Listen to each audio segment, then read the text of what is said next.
Afternoon, everyone, and welcome to the National Institute of Economic and Social Research. So this workshop is the second in a series of events which comprise a selection of original invited-only papers, each highlighting new work and research conducted in areas of interest as identified by the National Institute of Economic Review Editorial Board.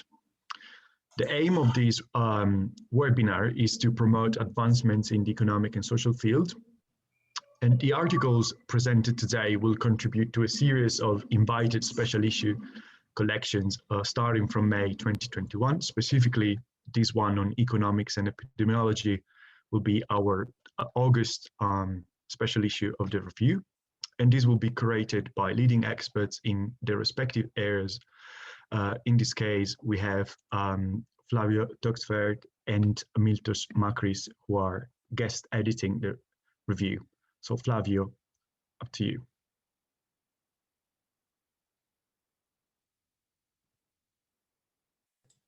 Thank you very much, Corrado. Can you see my slide? Is it shared? Yes. Yes, great, thank you. Okay, wonderful. So first, let me thank the National Institute for this, for facilitating this workshop. It's very timely, and I think we need much more of this.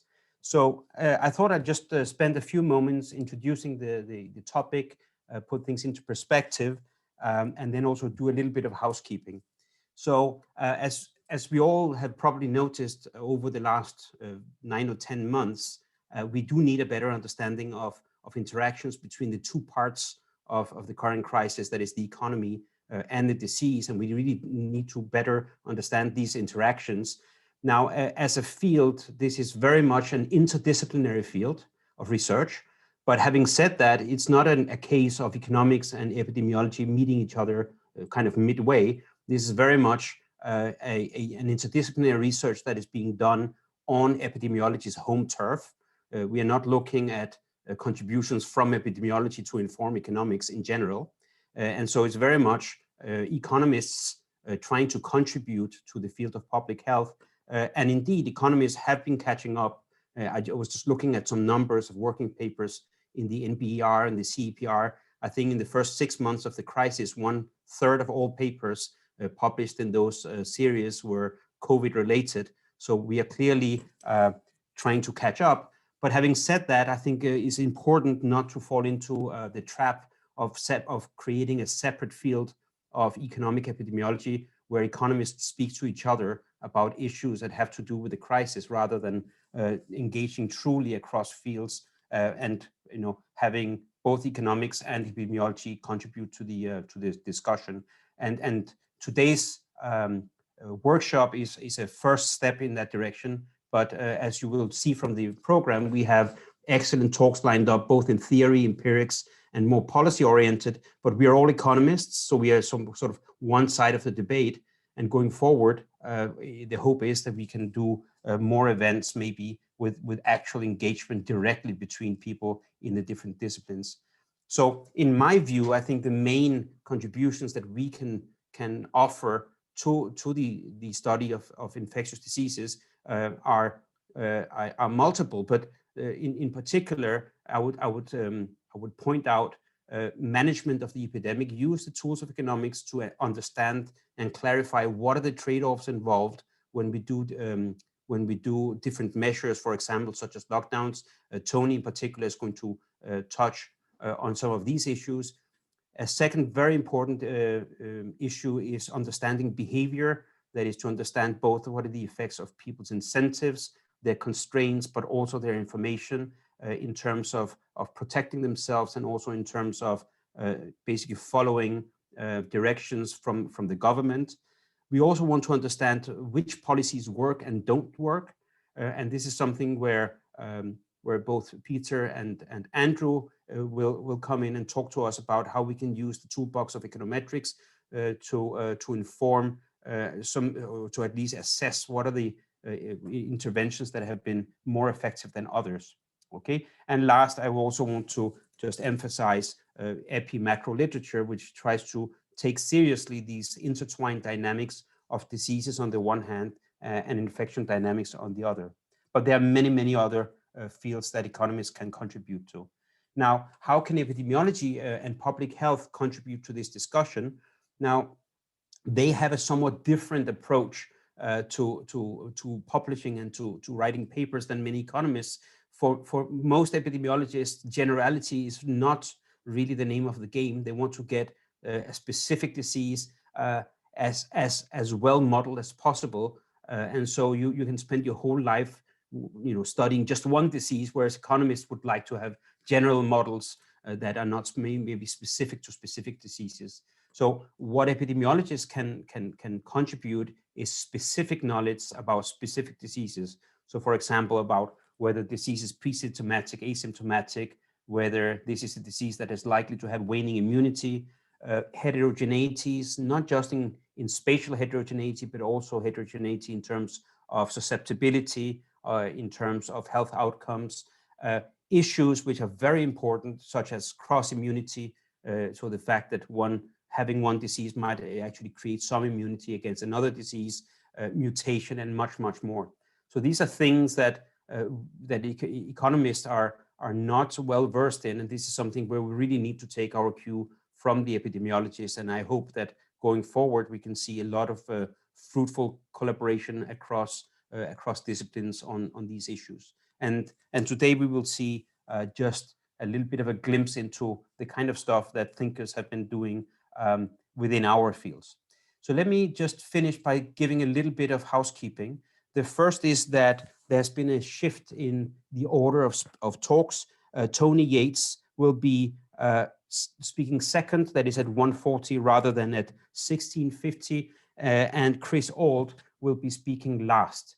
When we did the schedule, we didn't realize that in Victoria, in Canada, it's in the middle of the night when he was supposed to speak. And so to accommodate that, we have switched around.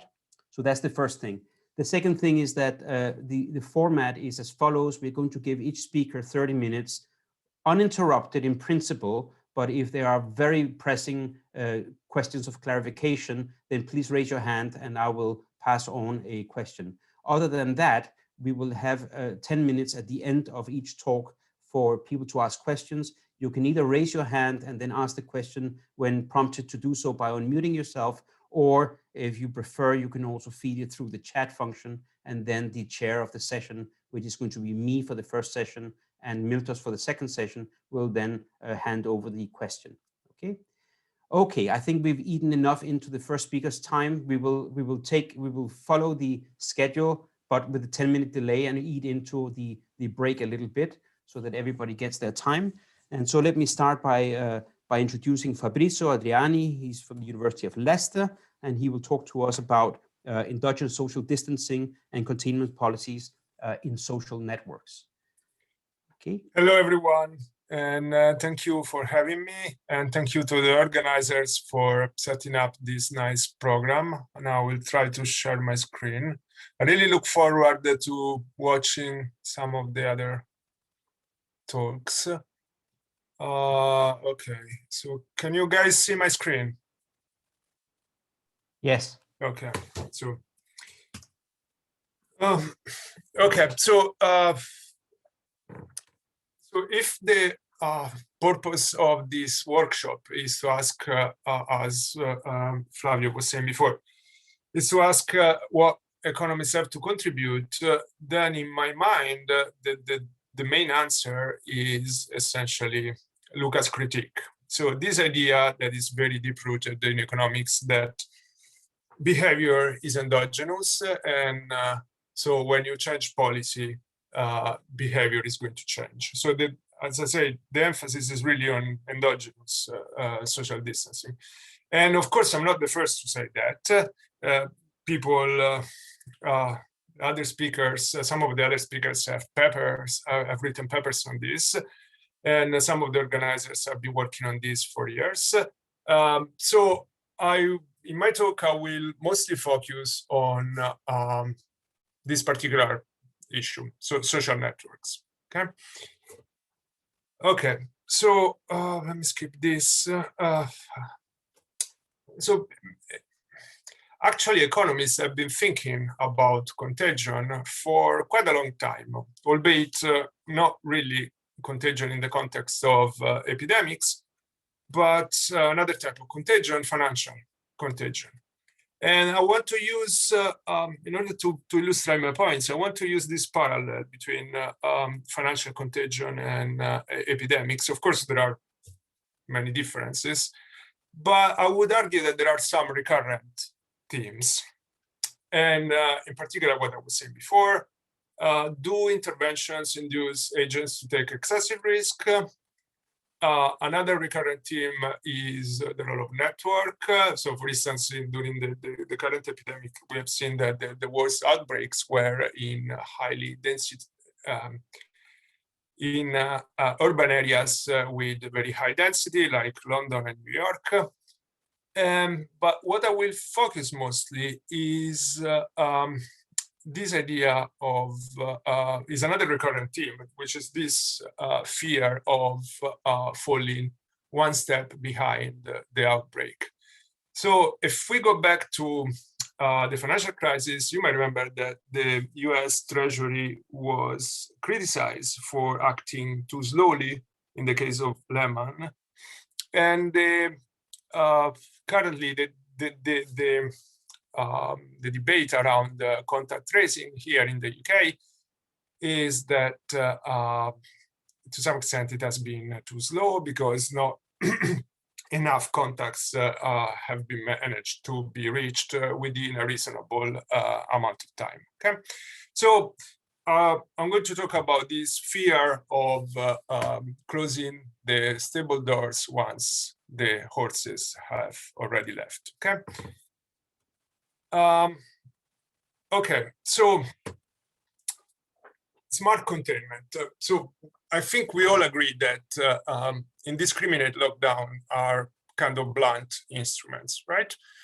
So at least since last spring, people have tried to come up with alternative ideas.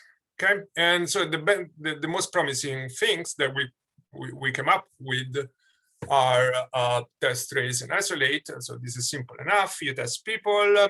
If someone tests positive, you trace their contacts, and then you quarantine everyone.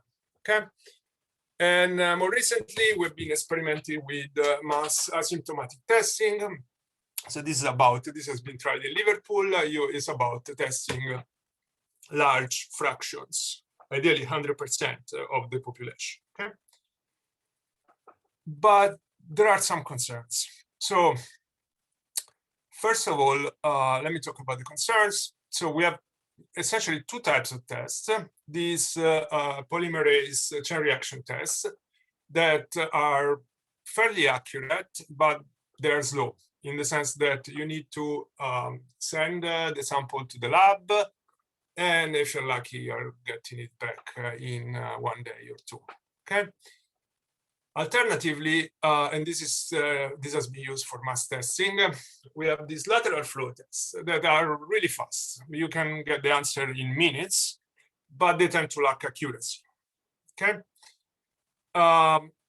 Another concern is that in general, we have very limited coverage of tests. So what I mean with limited coverage, if I go back in time and I look at myself 1 year ago, by the spring last year, I was expecting that by now we would be living in a world where everybody got tested in the morning, take a test, and before going to work or going to school.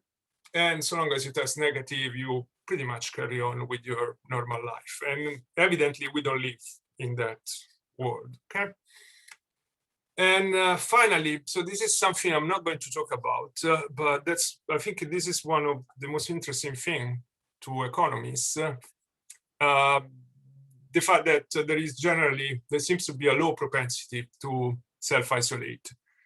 And economists have been thinking about possible ways to give incentives to people to get tested and self-isolate. The problem is not straightforward at all, because you have to bear in mind that you want to give incentives to people to test and self-isolate, but you don't want to give them incentives that are so strong that they want them to actually get COVID. Okay. Okay, so let me go for just 1 second to the debate about financial crisis. And so if I can summarize into bullet points what we have learned about financial crisis, I would say, so we know that slow interventions tend to be exposed inefficient. So this is the closing the stable horses when the horses have left. So sorry, closing the stable doors when the horses have left. So instead of, if you're too slow, instead of having to rescue a financial institution, you might end up having to rescue the whole banking system. Okay. So they tend to be inefficient, exposed, and expensive. On the other hand, fast interventions also have their problem. They tend to be ex-ante inefficient because if everybody is expecting automatic bailouts, people will tend to take excessive risk. So fast interventions tend to induce excessive risk taking. And I think it's fair to say that the consensus among economists is that if you want this type of intervention, then you need regulation. So you need mandatory risk reduction, capital requirements, and all the armory of that regulators have. So to what extent there are parallels with COVID? And so these are the questions I'm going to ask. So can smart interventions end up crowding out private efforts at social distancing? And do we need stricter restrictions when we introduce these smart containment policies? So these are the questions that I would like to look at. Okay, so a bit of theory. This is mostly a theory work. Now, there is a paper out there, and the paper has a formal model with all the I dotted and T crossed, and I'm not going to present that. So I'm going to tell you what is in the paper in a very informal way. So there is going to be a lot of hand waving here. So we assume the agents are organized on an underlying network. So, and this, you should think about the underlying network as the contacts that people normally have. So in a normal situation, I would see my relatives, my friends, my colleagues, co-authors, and so on and so forth. Okay, so these are the contacts that I normally have. However, during an epidemic, I might want to restrict the set of my contacts. So some of these links during the epidemic are going to be active. So I might still meet some friends, but not other friends, while I want to keep them others inactive to reduce my risk. So this is the way we think about social distancing, okay? So active links, of course, carry some benefit. They might be monetary or non-monetary, but they also carry the risk of infection. So if there is an outbreak, the infection will spread through the links that are left active. Okay, so we think of social distancing as the way in which you reduce your normal activity. You reduce your normal number of contacts. So just to be a little bit clearer. So think about all these nodes as agents, and these are the links that these agents they would normally have. But we say during an epidemic, some of these, only a subset of these links will be active. Okay, and if there is an outbreak, the outbreak will spread in this sub network. Okay. Okay, so that's the model we have in mind. And let me start talking about what I think is the key issue here. That's the key externality that emerges in this model. So consider this network, this particular network. I have 4 agents. So A has an active link to B, B has an active link to C, and C has a link to D, but this link is inactive, okay? So assume that each node carries the virus with some probability. And if a node is a carrier, the infection will spread through the active links. So if anyone among A, B, or C carries the virus, all three of them will be infected. If D carries the virus, so long as this link is inactive, the infection will stop at D, okay? Okay, so this is how the model works. Now, the externality. So now consider C, and let's think about the incentives that C has to activate this link with D. And okay, sorry, I got lost with my. Okay, so consider the incentive that C has to activate this link to D. Now, when he considers whether he would want to do that or not, C might not fully internalize the effect that this has on A and B, okay? The fact that if he activates this link and then D carries the virus, then he will spread the virus to A and B, okay? So A and B do not have a direct link to D, so this is a pure negative externality for them. And I think this is pretty much what Sir Patrick Wallace was saying a few weeks ago. So this is the problem. And in my mind, this is the root of all problems. And this is why we need restrictions to our freedom in a way. We need government intervention here. This is the externality that requires government intervention. Okay, and what I want to do is to understand how containment policies interact with this externality. Okay, so this is the root problem. I want to understand how the policies interact with this problem. Okay, so let me introduce some containment. So suppose now that you are going to test these nodes, okay? And this is a very fast intervention. And as soon as you find that someone carries the virus, you isolate them before he can infect others. So that's a very, very fast intervention. But the problem is that these tests might not be accurate. So you fail to spot infected people with positive probability. Okay, so how does this affect C incentive to form the link, to activate the link to D? Well, the problem is that if the test is inaccurate, it might happen that this reduces the risk enough to provide C an incentive to activate the link to D, but doesn't reduce the risk enough to compensate A and B for the extra link that C has, okay? So it gives incentive to people to form extra link. Why? Because it reduces the risk of an individual link, but it's not enough to compensate the others for the negative externality that comes from this extra link. Remember that with some probability we miss the outbreak, okay? This is where the problem comes from.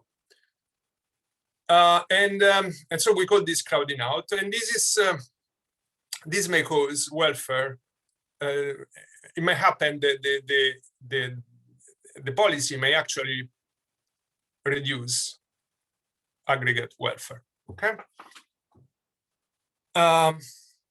Okay. Now let me consider a slightly different policy. So this is a slower policy.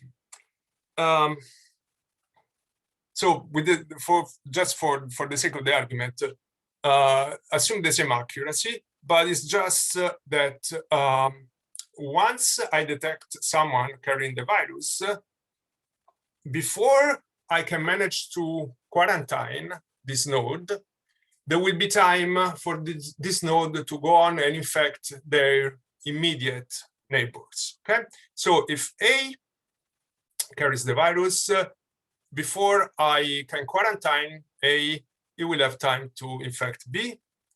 If B carries the virus, it will infect both A and C.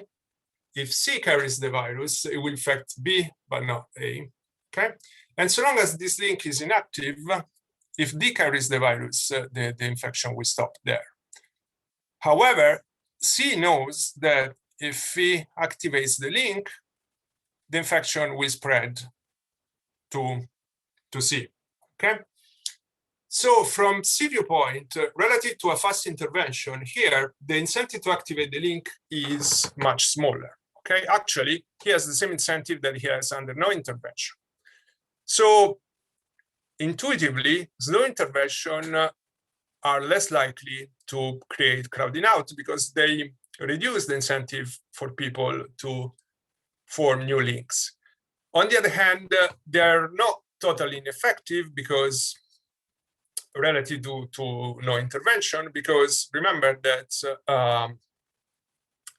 when A or C carry the virus, at least one node is paired infection. So you have that a slow intervention will generate higher welfare than no intervention, okay?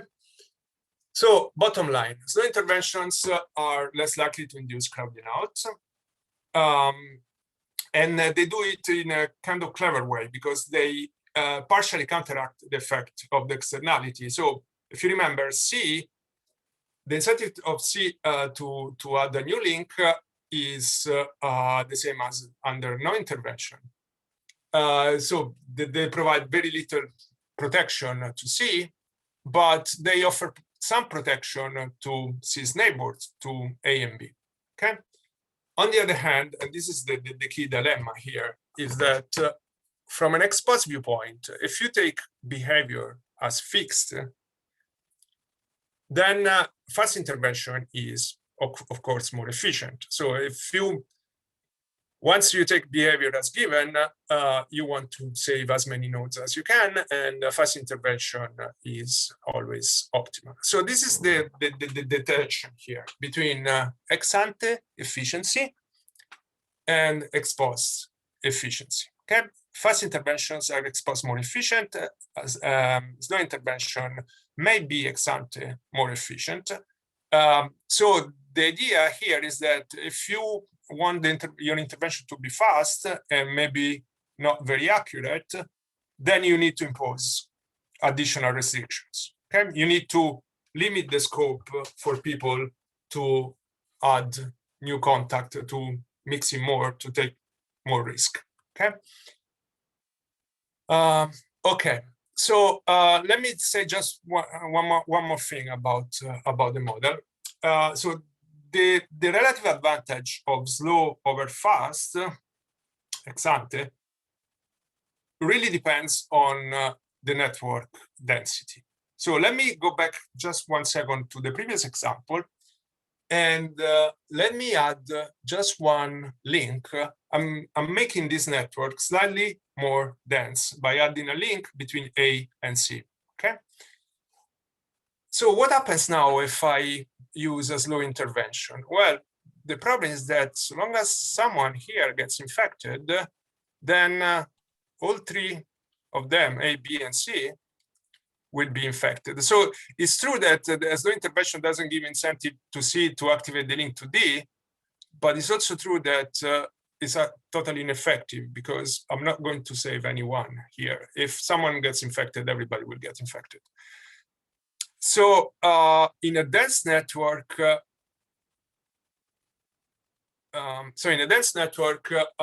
slow interventions are particularly perform particularly bad.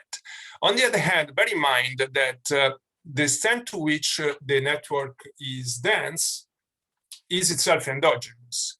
And one of the results of the paper is that when you, what we call crowding in, is that if you use a slow intervention, sometimes this is going to affect the density of the network in the sense of making the network less dense. I have no time to go into that in detail. I think theoretically, at least, the effect is quite cute, but maybe I'll talk about that another time. But remember that there is this result that if you use a slow intervention, this might actually help to reduce the density of the network. So that people might want to cut some of their links. So as I said, I have no time to talk about this because I'm already, okay, let me talk a little bit about the modeling approaches, and then I will talk about the simulations. So essentially we use two extreme modeling approaches. On the one hand, we write down a model with ultra sophisticated agents who have rational expectation, and they perfectly know the shape of the underlying network. Okay, so this is very demanding in terms of rationality of the agents. So they perfectly know who is mixing with whom and how the network looks like. The second approach, and we take this second approach also because the reason is that here we need to restrict attention to specific network structures in order to have to get analytical result. And also for the simulation, this is computationally very demanding. So at least my co-author who's doing the simulation told me that there's no way we can implement this. So we also looked at the case of unsophisticated agents who only know their local network. So they know their neighbors, they know the people they are mixing with, but they don't know who their neighbors are mixing with, okay? And real world, you would expect things to fall somewhere in between these two extremes, okay? So we use the first approach to derive some sharp analytical results on specific network structure. And we use essentially we take the second approach to the data and simulate the model on a real world network. Okay, I'll skip this because I have no time to talk about this. I will jump directly on the results. So these are the analytical results.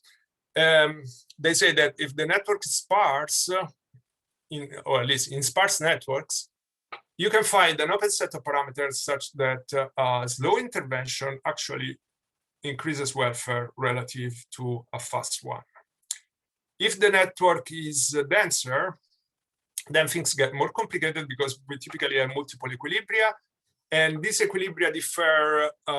So in this equilibria, you will have cliques of tightly connected individuals. So you may think about these cliques as bubbles of tightly connected individuals, and they vary in size according to the equilibrium you select. Okay, so if agents coordinate on small bubbles, then fast intervention is always optimal. But if agents tend to coordinate on large bubbles, then, and this is again the crowding in result, slow intervention may help as they help to reduce the size of these bubbles. Okay, let me go to the other approach, unsophisticated agents. So agents that don't know the network, they form beliefs about the probability that other people are contagious, and choose a desired number of active links. And then these links are randomly activated until everybody's happy that everybody has reached his desired number of links. I'm not going to talk about this because I'm running out of time. Okay, so this real world network. So we took data from the BBC4 pandemic project. So the data are from the town of Haslemere, and it was collected in October 2017. So the data track the contacts, physical distance of participants over 3 days. And as all the data set we found around on the market, there are some serious limitations from this data. And so first of all, the data covers only a fraction of the town's population. There are issues of potential endogenous sample selections. These are where volunteers who accepted to download the app that was tracking the physical distance. And sample period was before the COVID pandemic. Actually, this is a good thing for us for reasons I will tell you in a second. So the reason why this is a good thing for us is that we say the network we observe is the underlying network. So what people would do in a normal situation, okay, outside of an epidemic. And on this, so we take this network, and on this network, we simulate the model. We run the model to determine which of people's links are going to be active and which are going to be inactive, okay? And we generate many configurations of the network of active links. And then we shock a participant, a random participant. We say, okay, this is the initial carrier. And we determine the number of infected participants, okay? So this is the exercise we're going to do. And we look at how things are different under no intervention, fast and slow intervention, with varying levels of accuracy of the intervention, okay? So this is what we're going to do. So these are the model parameters. I should say, really, in fairness, that I got the simulation results 2 days ago. We're still, so you should take this more like a proof of concept rather than, this is where we're going with this project, rather than I'm giving you any conclusive result. The results are going to change. And so these are the parameters, but I have to say again, we chose these parameters mostly for computational convenience. We haven't done the work of nailing down the values of these parameters in a realistic way. So I'll just keep this. Okay, so as I was saying, this is just illustrative. So here on this graph, on the x-axis, I have the accuracy of the intervention. So 10%, 20%, and so on, okay?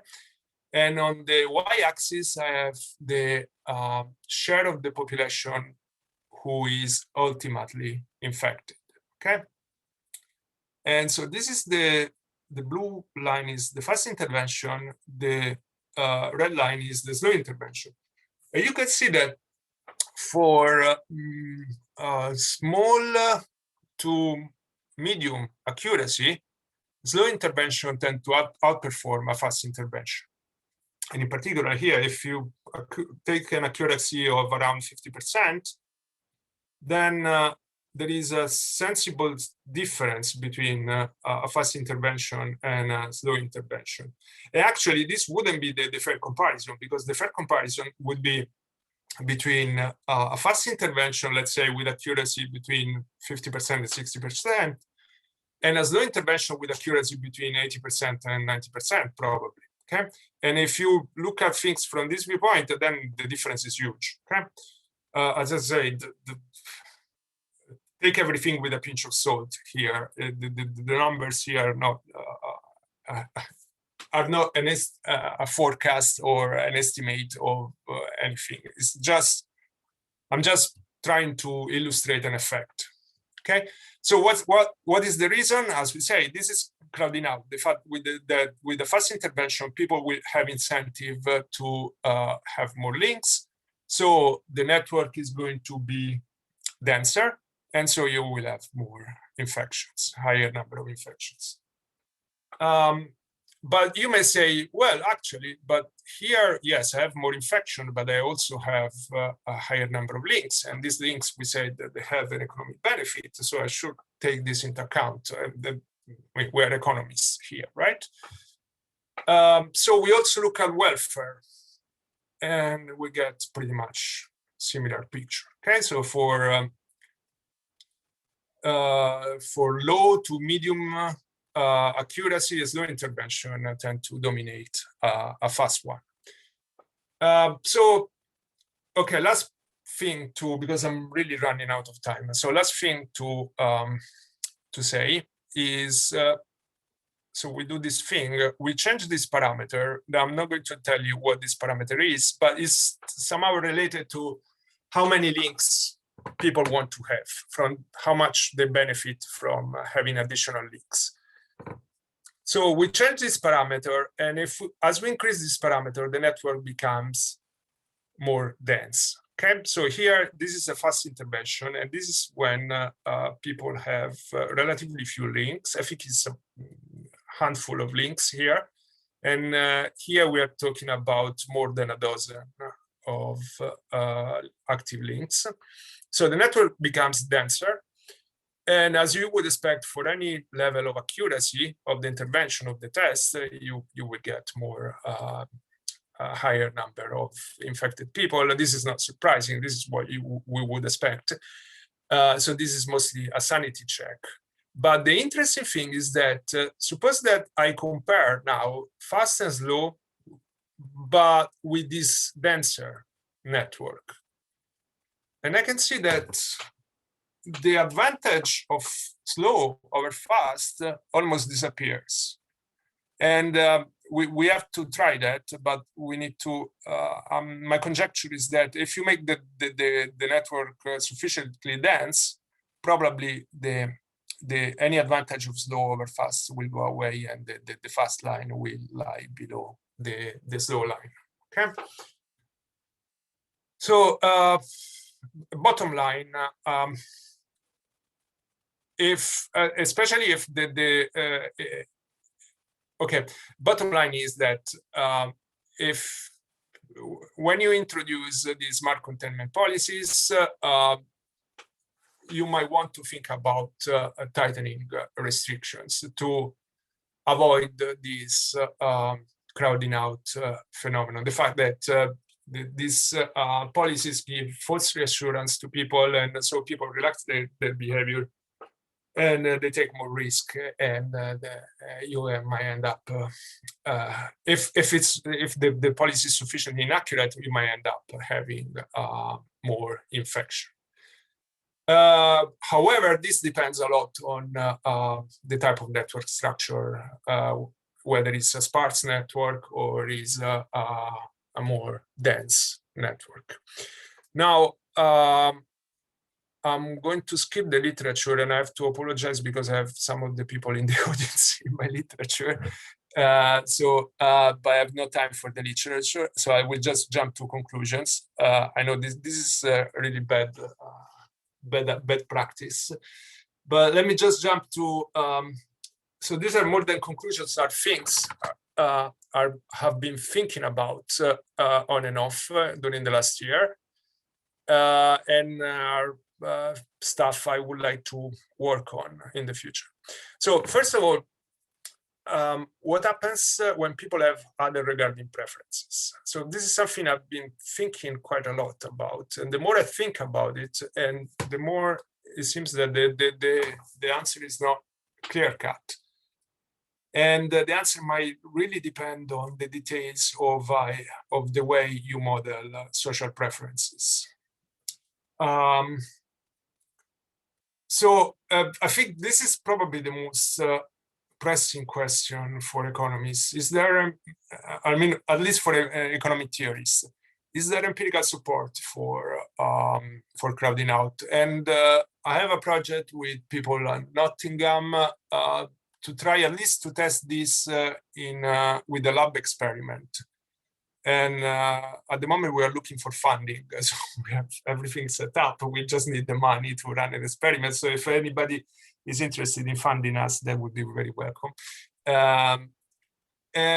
So other question is, to what extent is an imperfect vaccine similar or different to an inaccurate test? There are, of course, many differences, but I think there are also some similarities. And this is what I would really like to work on. So we have this evidence of the different incidents of COVID-19 across ethnic minorities. And so the question is, to what extent does this depend on differences in their social networks? So this is pretty much, I'm really out of time. This is pretty much all. Okay, thank you, Fabrizio. I think we have time for one or two questions if anyone have any. If not, let me. Can I throw a quick one? Yes, please. Hi, Fabrizio. Very interesting. Thanks a lot. So if I understood well in your model, the cost of forming a link or of not forming the link, I mean, they're more or less the same thing, is the same across all agents, right? Is the same across All agents, all players, yeah? Yeah, yes. So I was wondering whether you have thought about introducing heterogeneity, because the main feature of COVID, at least, is that you know, the impact of the infection is different, and also the costs of social distancing on various parts of the population are also different. Whether yes, so yeah, this is somehow related. The way I see this question, this is somehow related to the last point I was making. So we know that in certain groups there is more higher incidence of COVID than among the general population. And so the question to me is, to what extent this really depends on networks. And as you say, it might be that there are different there are different costs or different benefits. So, for instance, I can choose not to see some of my relatives, but that would be much harder if I were to live with them. Okay, so this is a way in which people might be heterogeneous in the parameters that decide how their network works. So what I'm interested in particular here is the fact that some time ago the Office for National Statistics say something about the fact that they couldn't fully explain the difference in incidence of COVID with socioeconomic variable. And they were saying that it seems that there are relatively large effects that are left unexplained. And so I was thinking more around the lines of, suppose we have a model with a model of networks where we have some homophily. Okay, so I prefer somehow to mix more with people of my ethnic groups. Okay, then it might be that even if this is going back to the thing of heterogeneity, right? So I might have a preference for mixing with people of my own ethnic group. And in this case, it might be that if you take two individuals with the same very similar socioeconomic background, but one of these guys comes from an ethnic groups where people are relatively well off, and the other guy comes from an ethnic group where people are relatively poor. It might be that even if they have the same income, if you want, the guy who comes from the ethnic group with a worse socioeconomic background might be more exposed to COVID. Okay, so this might explain why they found that socioeconomic variable don't fully explain. Okay, Fabrizio, I think we will have to close the discussion now. Thank you. We're eating into the next talk. Thank you very much, Fabrizio. I have a paper for you on altruism. It's in your email inbox within the next half an hour. Okay, great. So Tony, Fabrizio, if you could please unshare your slides. Yes. We will then move on to Tony Yates, who will talk to us about the presence or absence of trade-offs during an epidemic. Tony. Hi, I'll attempt to share my screen. Share desktop. Okay, can you see my my screen there? Okay.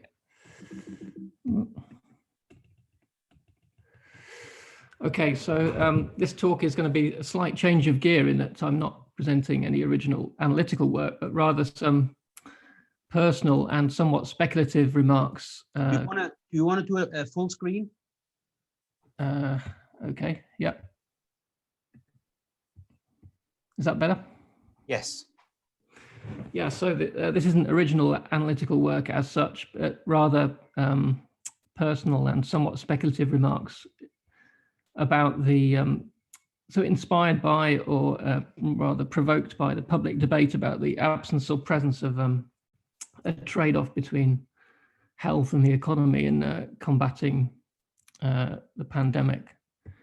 In particular, we've seen contributions from economists that resemble traditional cost-benefit analyses of policy interventions. I don't want to list, this is not meant to be a list of, an accusatory list at all. Many of the studies, in fact, all of the studies say things that are worth reading. Lots of them say things that I disagree with. The most well-known in the UK is the study by David Miles and co-authors, which was picked up by both Houses of Parliament. Gigi Foster is an academic in Australia who's made something of a splash describing the lockdown in Australia, in particular the one in the state of Victoria, as extremely costly and not worth it. A cost-benefit analysis of a different flavour by Richard Layard, Nancy Hay and other co-authors in the UK is very favourable towards the first lockdown policy, which is the March to May one. But its contribution was about urging people to try and put a monetary value on well-being, which had not been done to that point. Julian Jessup has a cost-benefit analysis that's also somewhat more favourable to lockdowns. Andrew Oswald and co-author making a slightly different point about the cost borne by the young, and he was urging what I think the consensus is a wholly impractical policy of releasing the young and instead shielding the old rather than locking down. I put the Treasury on here somewhat mischievously because they've been famously silent about the what underpins their policies, at sometimes locking down and sometimes releasing. In particular, there was a incident where they the government declined to take the advice of SAGE, the scientific advisory body, on the 21st of September last year for a lockdown on the grounds that it was too costly.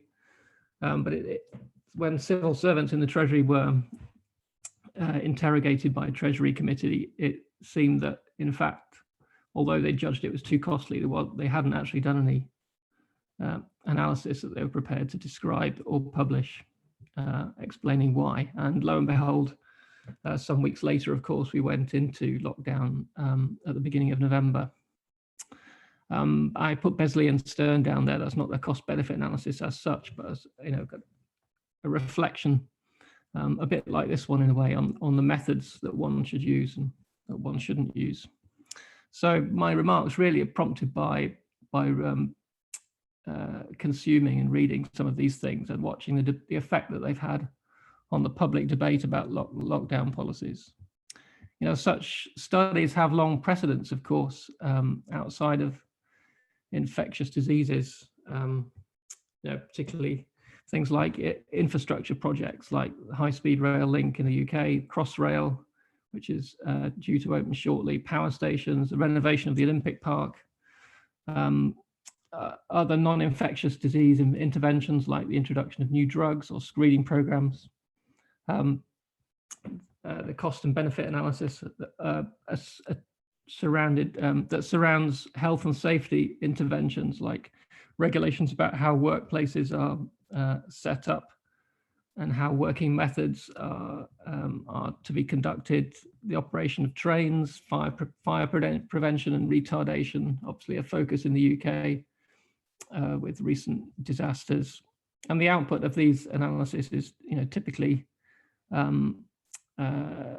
quantification of the amount of money that one is spending in order to save a life or prolong life of a certain quality, by a unit of time. So the issue is then, what how appropriate are methods like this for studying the case at hand, which is the control of an infectious disease. And in many ways, I think these analyses are problematic.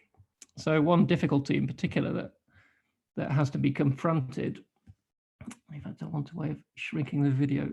There we go. That has to be confronted is the issue of trying to figure out what would have happened in, particularly in the short run, if one had adopted a laissez-faire approach instead of, for example, the lockdown that began in March the 23rd in 2020. You know, in particular, what would have happened to income, spending, what would have happened to health outcomes, and since many of the studies discuss the disruptions to public service provision, you know, what would have happened to that provision if the virus had been left to do its work with respect to mental health, schooling, you know, treatment of other serious conditions.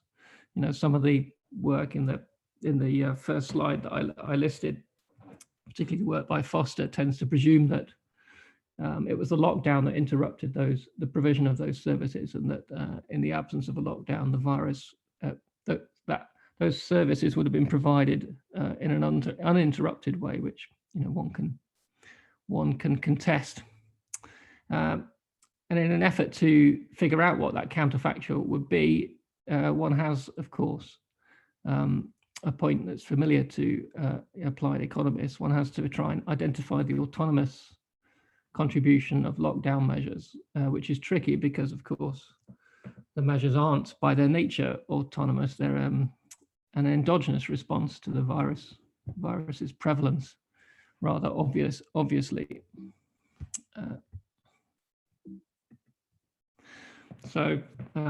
Lots of really good studies that have attempted to do that, and I'm stealing from a nice survey of such evidence by Jan Vliega, who's an external member of the Monetary Policy Committee at the Bank of England at the moment. He presents his own evidence, which is to describe how the cross-country correlation between the output loss during the pandemic and the severity of lockdown measures actually disappears when you control for virus prevalence, suggesting, of course, that it's not actually lockdown measures that are constricting output, it's the virus itself. And there's some other, I won't let's go through all of this list, but there's some other really nice studies. Very widely commented on is the paper early on by Correa et al., which looks back at the 1918 pandemic in US cities and points out that cities that locked down more tightly ended up with better economic outcomes than other cities. And so, you know, really that's how one should be doing it, and that's not that is in not doing so, the cost benefit analyses of the sort of more traditional kind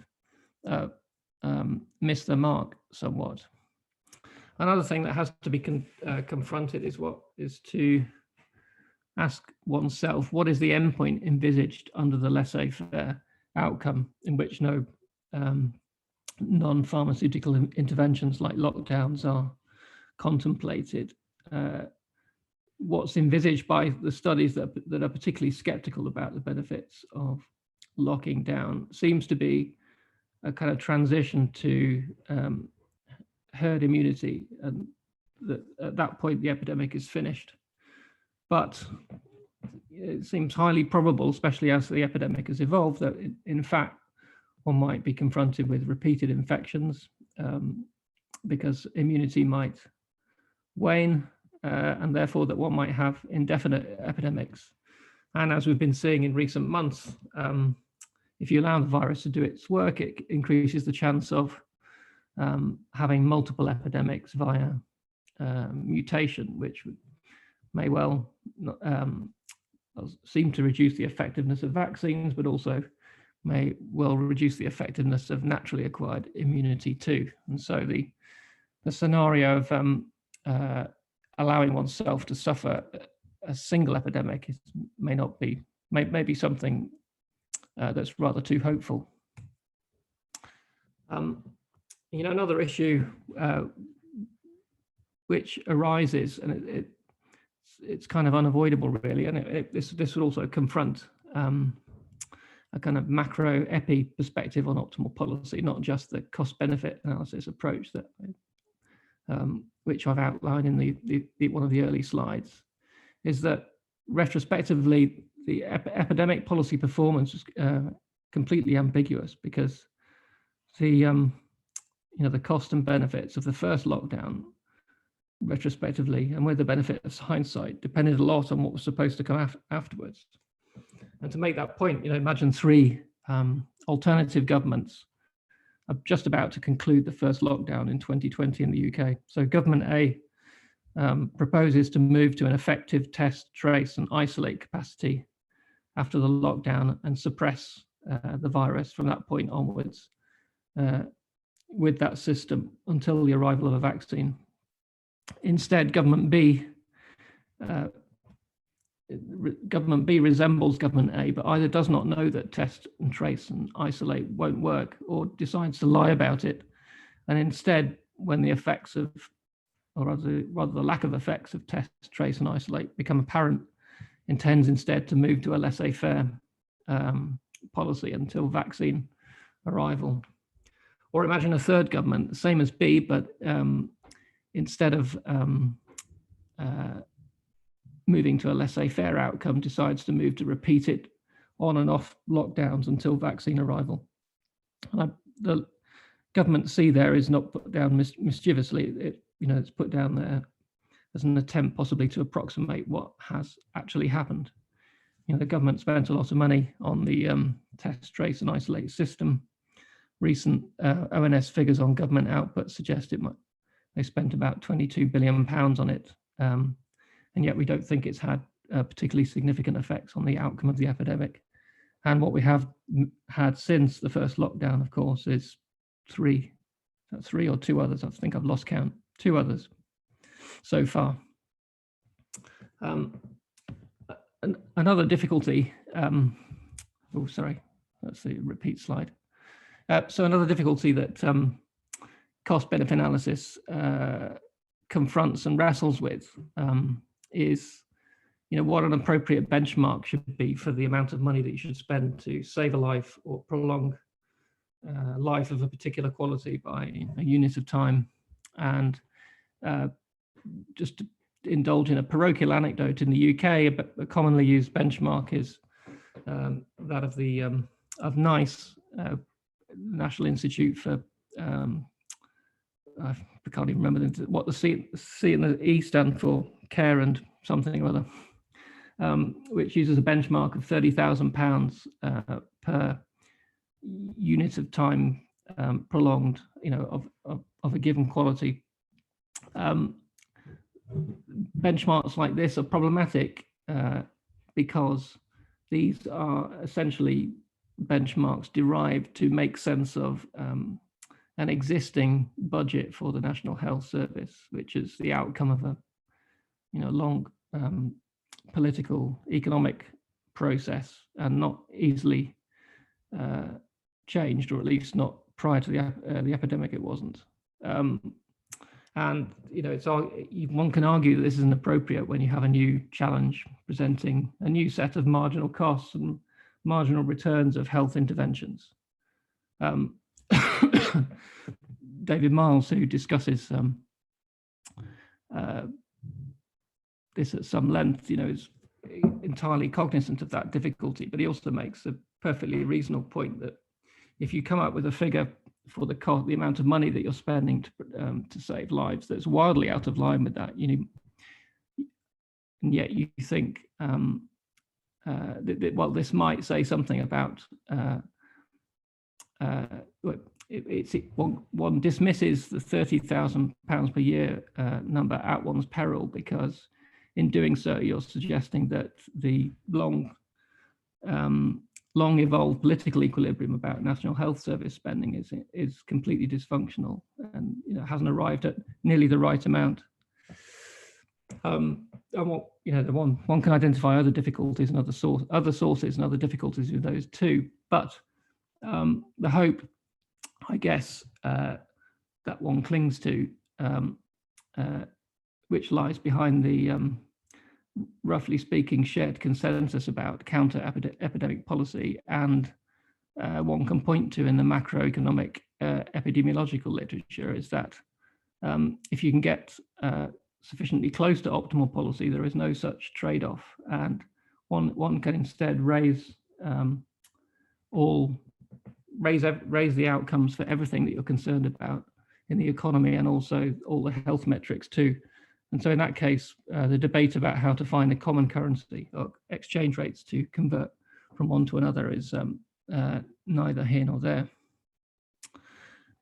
One of the other aspects that emerging in these studies and also in the national debate is the exchanges that may be going on between the young and healthy versus the old and ill. So, the optimal policy may raise aggregate outcomes for all things, monetary and health-wise, but nevertheless involve apparent and significant exchanges between groups. This is so because the aggregate infection fatality rates conceal very large differences by health status, age, ethnic origin, sex, and mortality rates themselves differ a lot by socioeconomic status. So just to underscore that familiar point, I've collected a few, anecdotes from the scientific surveys of these things, and just to bring one of them out here. A survey in Spain describes how drastically different the infection fatality rates are, varying by age, and also on the right-hand study panel, also for Spain, shows very significant differences and in fact increased vulnerability for men as compared with women, particularly for older men.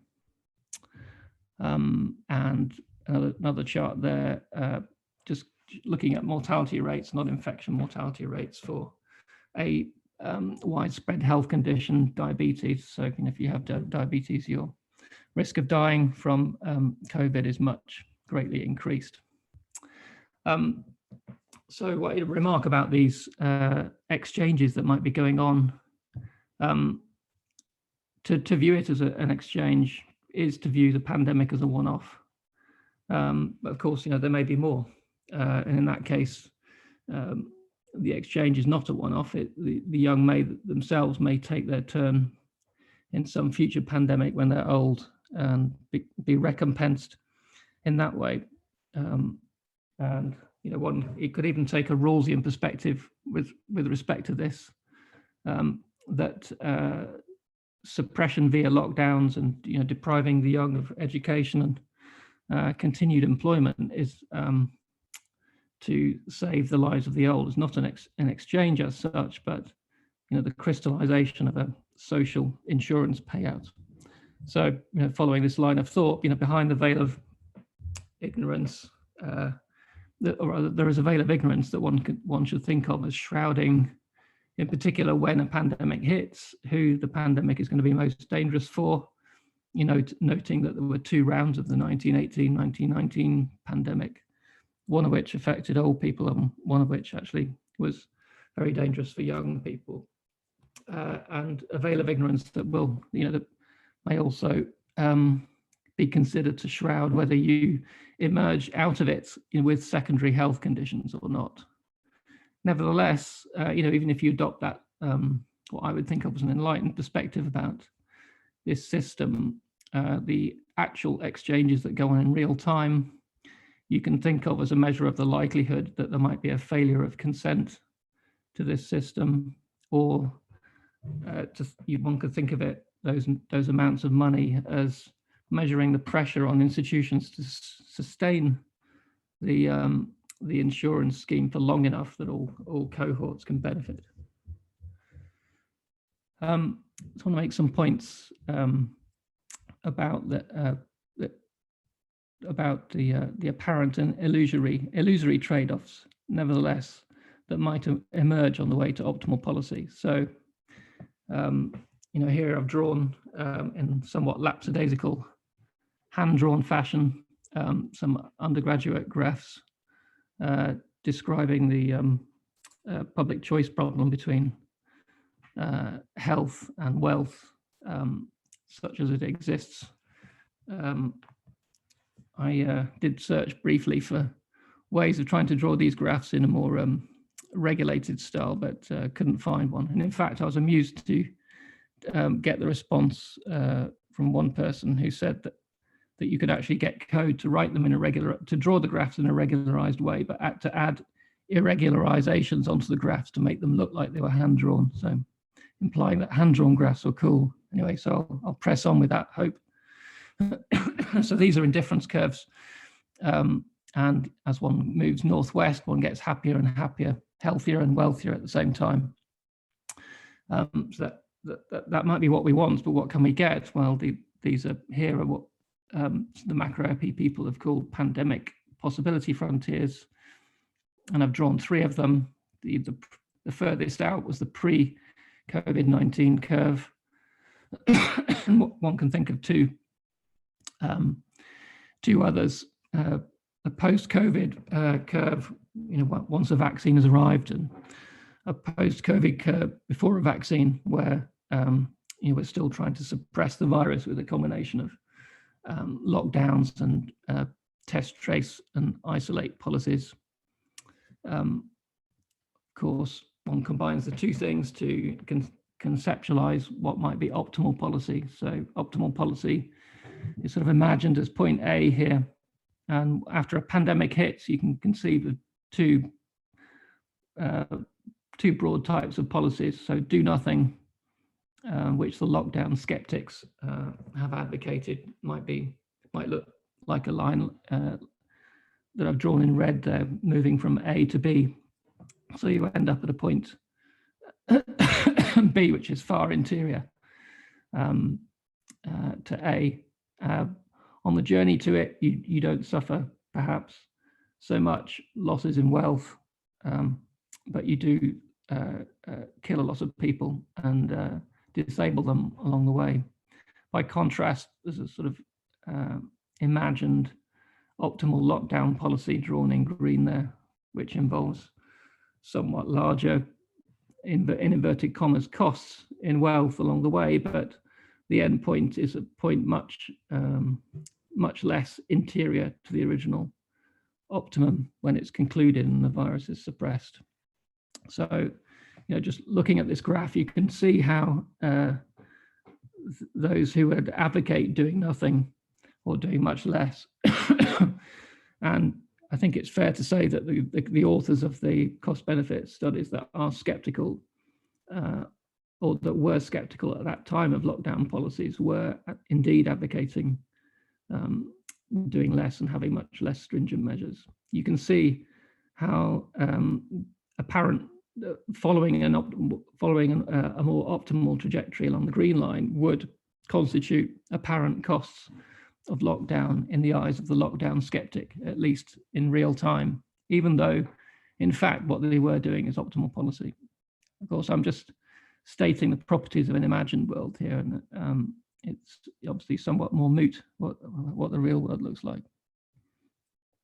That being said, there's a growing literature been referred to by both the previous discussants, which explores, the extent to which one can conceive of a optimal lockdown policy that, with relative to not doing anything, raises both health and economic outcomes at the same time. I've listed just a few of the references there, but there's a much bigger literature there than I've hinted at. I'll skip this chart because it really just makes the point about the apparent costs and illusory costs on the way through an optimal lockdown policy. So such an optimal lockdown policy might exist, but nevertheless there may be problems in bringing it about.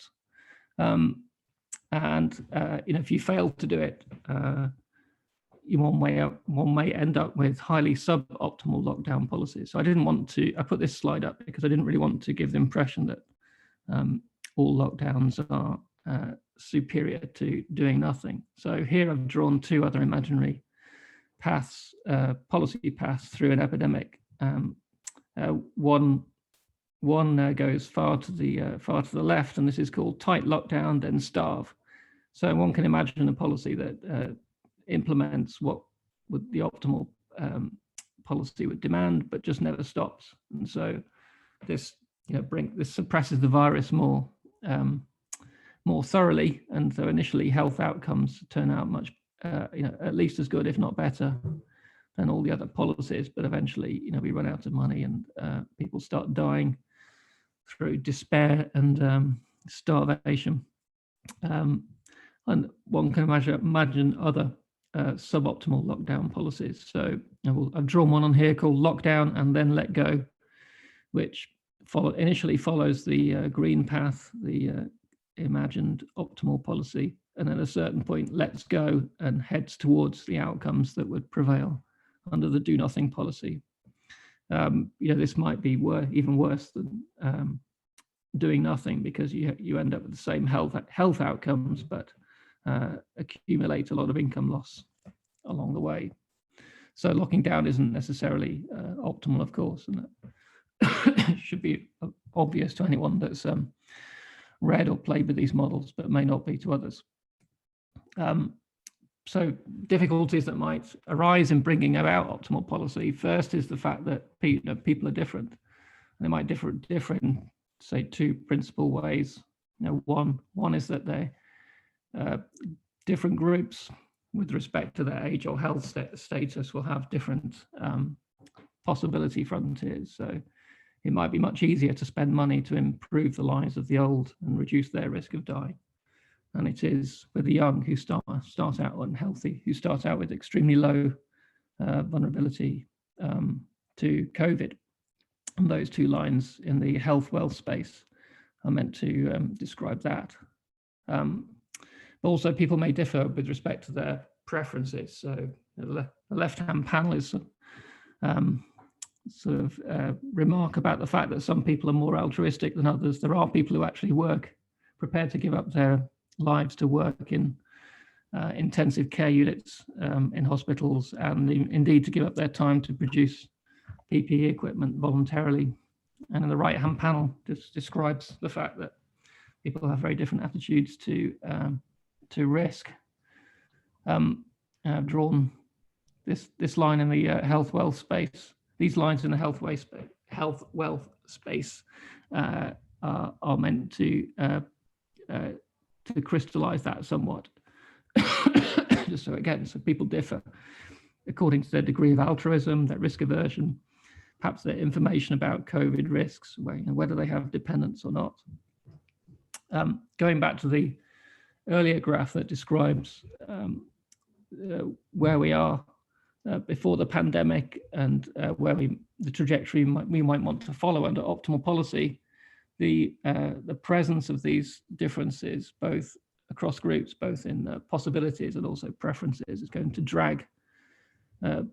present potential forces that can drag policy, one way or the other, away from what would be the kind of utilitarian aggregate optimal policy. And so you may well not end up, where you should. Other things that there are a feature of politics that, one can argue, I think convincingly, that are affecting the debate here is that people have different predispositions with respect to the efficacy and legitimacy of state interventions. So what's called the COVID recovery group in the Conservative Party are full of people largely skeptical of the lockdown measures and the support measures that accompany them. And they are people that are typically skeptical of all state interventions, which they view as forms of socialism. And people obviously differ with respect to their value that they place on having their liberties infringed. And you can see that very much a feature of the debate in the Conservative Party at the moment. And so those ideological differences are going to leave their imprint on lockdown policy, and one, I think, can quite easily surmise that is what has happened in the UK, and that can drag you away from what it would be optimal to do in the absence of those preferences.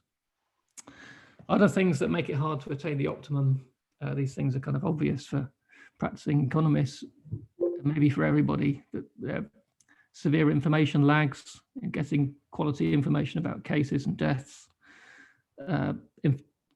problems in getting good information about cases, deaths. Remember the cock-ups that were made about recording COVID cases in old versions of Excel, but also good data about how much we have a propensity to contact each other, and to be fair too, about the extent to which one can take standard macroeconomic models modified for epidemics as realistic descriptions of economic behavior, and therefore a useful guide to what optimal policy would be. There are big lags between moving the instrument and achieving the goal, which tends to worsen control outcomes. For example, the time gap between announcing a lockdown, implementing it affecting social contacts, infections, hospitalizations, and deaths. All of these things make outcomes worse than they otherwise would be. There are difficulties in getting people to comply with lockdown measures. Ultimately, it relies on consent, because we don't have sufficient resources to compel everybody to do it if they didn't want to do it. And there may be compliance fatigue, or somewhat bizarrely, even poor estimates of compliance fatigue. So, one important ingredient in the lockdown being too late, I would argue, in the UK, when it began in March the 23rd, was the incorrect assumption that people wouldn't tolerate a lockdown for very long, and the further incorrect logical step that if that was the case, that one should postpone a lockdown rather than rush into one too soon. And finally, one could argue that lockdown skepticism itself, that has crystallized for some people in the form of these cost-benefit studies, can be somewhat self-fulfilling in worsening the outcomes possible. Imagine a lockdown begins, the apparent costs are computed in the way that I described earlier along that green path. So that causes support for the lockdown to wane, being relaxed too early, infections therefore higher than otherwise. Perhaps then that's where you get more mutations. One can even see in the public debate that the persistent infections you get is then used as incorrectly used as further evidence that lockdowns don't work.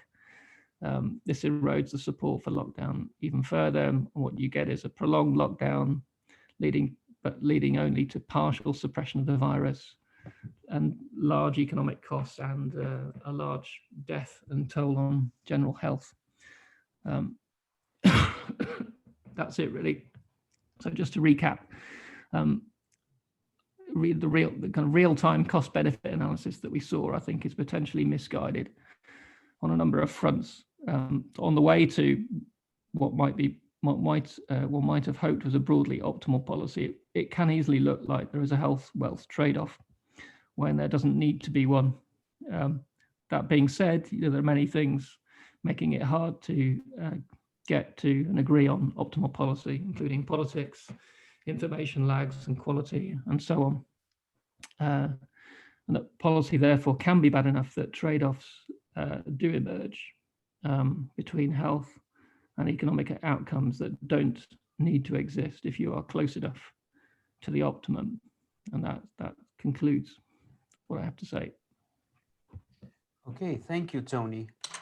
We have time for a few questions. If anybody has, could they raise their hand? No, I have actually a question. First, actually I have two questions. The first one is, in your reading, has any of these kind of practical cost-benefit analysis taken into account the possibility that we don't know some stuff about the epidemic? So, for example, the idea of waning immunity, or that allows for any uncertainty in the underlying parameters. So that's the first question. The second one, I think it was in the FT, there was a piece saying we should really just, abandon the idea of optimal control. I mean, that instead we should do a robust control. Do you have a position on these issues? The papers that I've read that have described themselves as cost-benefit analyses haven't envisage anything other, I think, than the alternative being a single epidemic with where one ends up with essentially permanent and lasting immunity.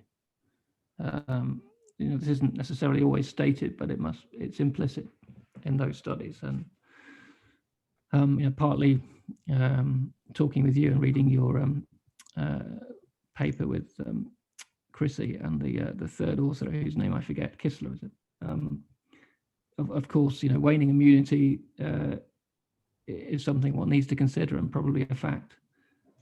And repeated epidemics via mutation, which will circumvent acquired natural immunity, or may do, is a scenario that one has to confront, and for me makes the locking down, suppressing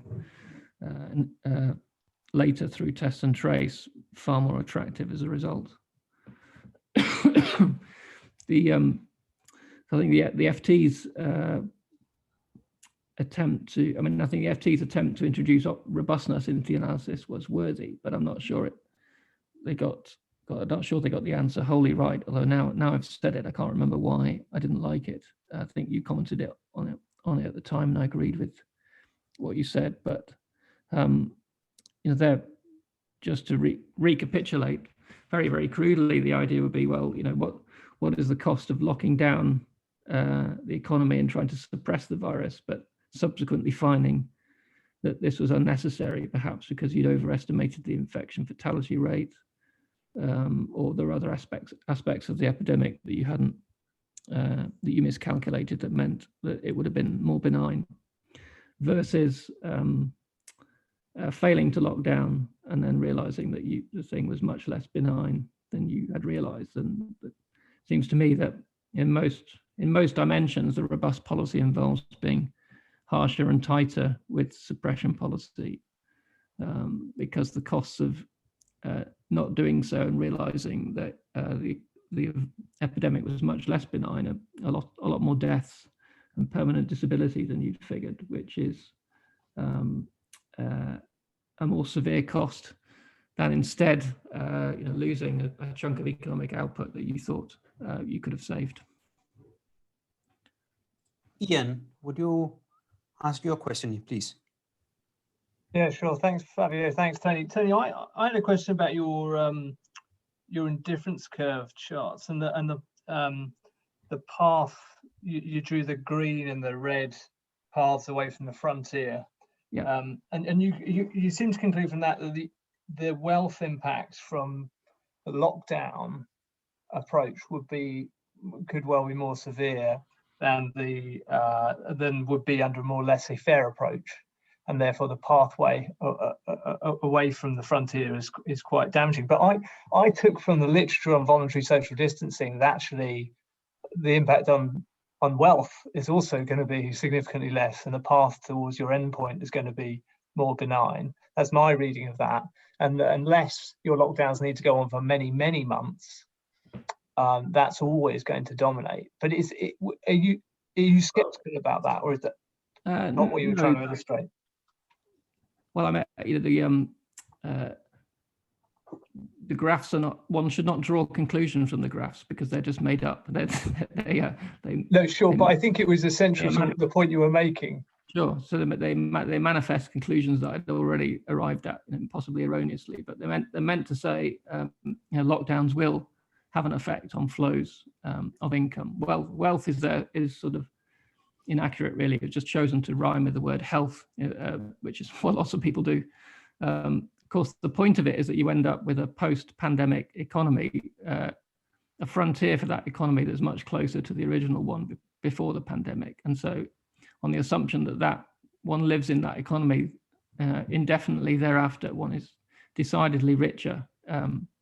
But nevertheless, on the particularly in the early part of the policy, you are restricting incomes a bit more than would otherwise happen. And there's econometric evidence to back that up. So whilst people tend to find that a lot of the constriction in mobility or spending or a lot of the changes in unemployment are voluntary. Nevertheless, there is a little bit on top that one should ascribe to the measures themselves, and that's the difference between that and optimal policy. You can see in the analytical literature, started by Flavio and others, and built on much more recently, in that there is an externality, and people's voluntary distancing takes into account their own health risk, but not not the risk to a representative person. Could I ask Fabrizio for a last quick question, and then we'll move on to the next talk?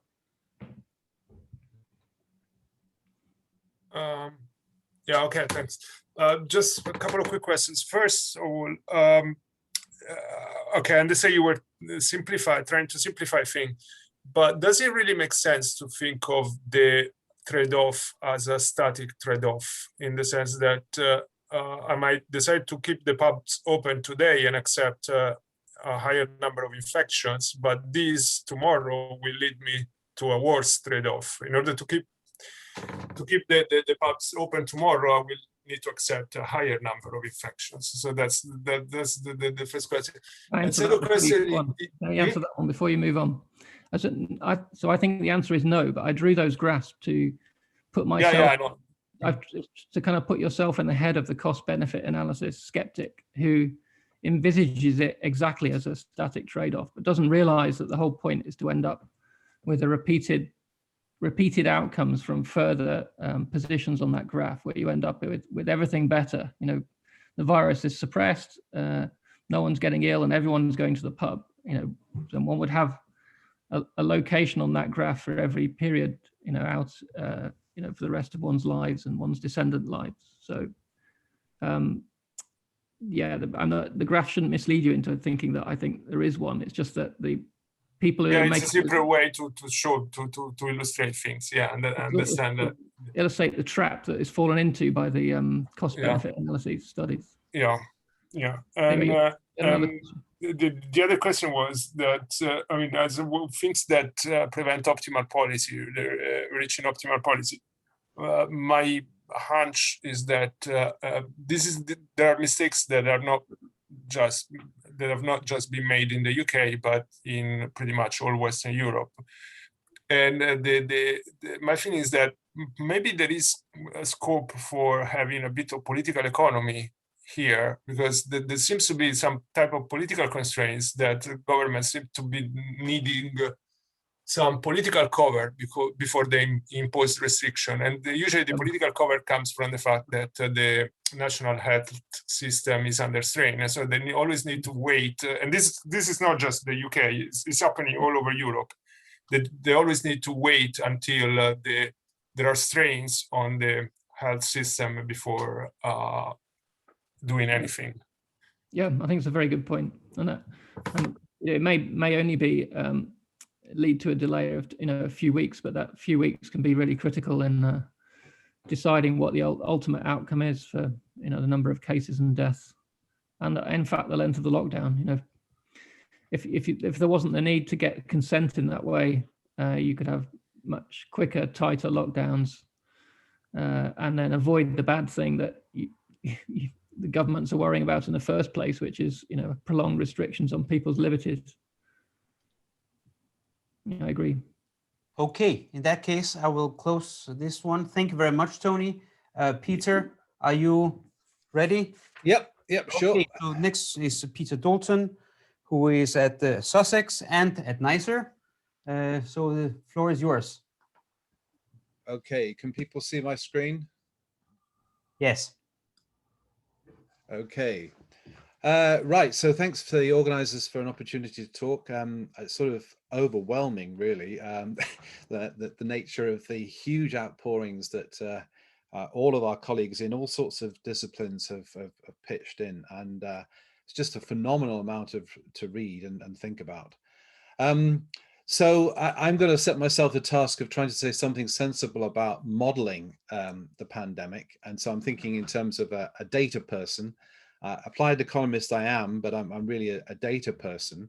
and trying to make sense of this huge world, which I don't think many of us in economics were aware of in epidemiology before we started, and trying to think about what we can say, where we can say something new, and where maybe the epidemiologist can pause for thought and think, well, actually, they've got a contribution to make. But I'm struck by the enormity of the task. So Jonathan Van Tam, the Deputy Chief Health Officer, is saying it's like trying to build a ship while sailing it. And that's a crucial point. Modeling this while it's going on is something we don't usually do. Be fast, have no regrets. If you need to be right before you move, you'll never win. So this is the imperative that you must act, even though you're in a hugely uncertain world. Managing the virus is like trying to manage the course of a river. All efforts are temporary at best.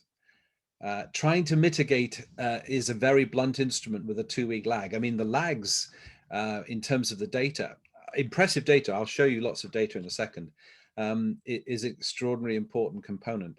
But I like the last one best. Fighting COVID-19 is like trying to catch rats in a china shop without breaking any plates.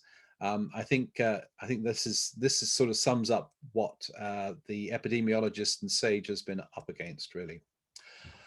Okay, so we've seen all these pictures many times in the news, and just to pause a second, you know, we're talking about approximately 2.5 million people dead so far. I mean, there's all sorts of definitional queries about whether they would have died of something else and all this sort of thing. But notwithstanding that, if you look at the massive heterogeneity there is in terms of those death numbers across different countries over time, you should, if you've done Econometrics 101, start to think, well, hold on a minute, how would I model that? And I think it presents really significant challenges. It also presents huge challenges because this is happening remarkably differently in different countries of the world. And we've seen quite rightly the huge outpourings associated with inequality across countries and inequalities within countries that is massively on the agenda for us as economists to worry about. I think obviously those numbers I've just shown you, the first thing an economist would say is, well, I want to see it normalized by how big the populations are. And of course, that gives us quite a different picture and also puts into context the sort of first wave, which was back here in March, April, May, and what we're now experiencing, which is massively significant. And it's so heterogeneous by country.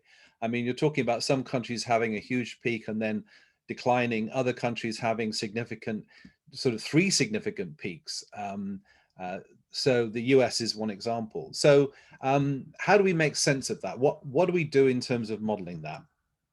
Crucial questions.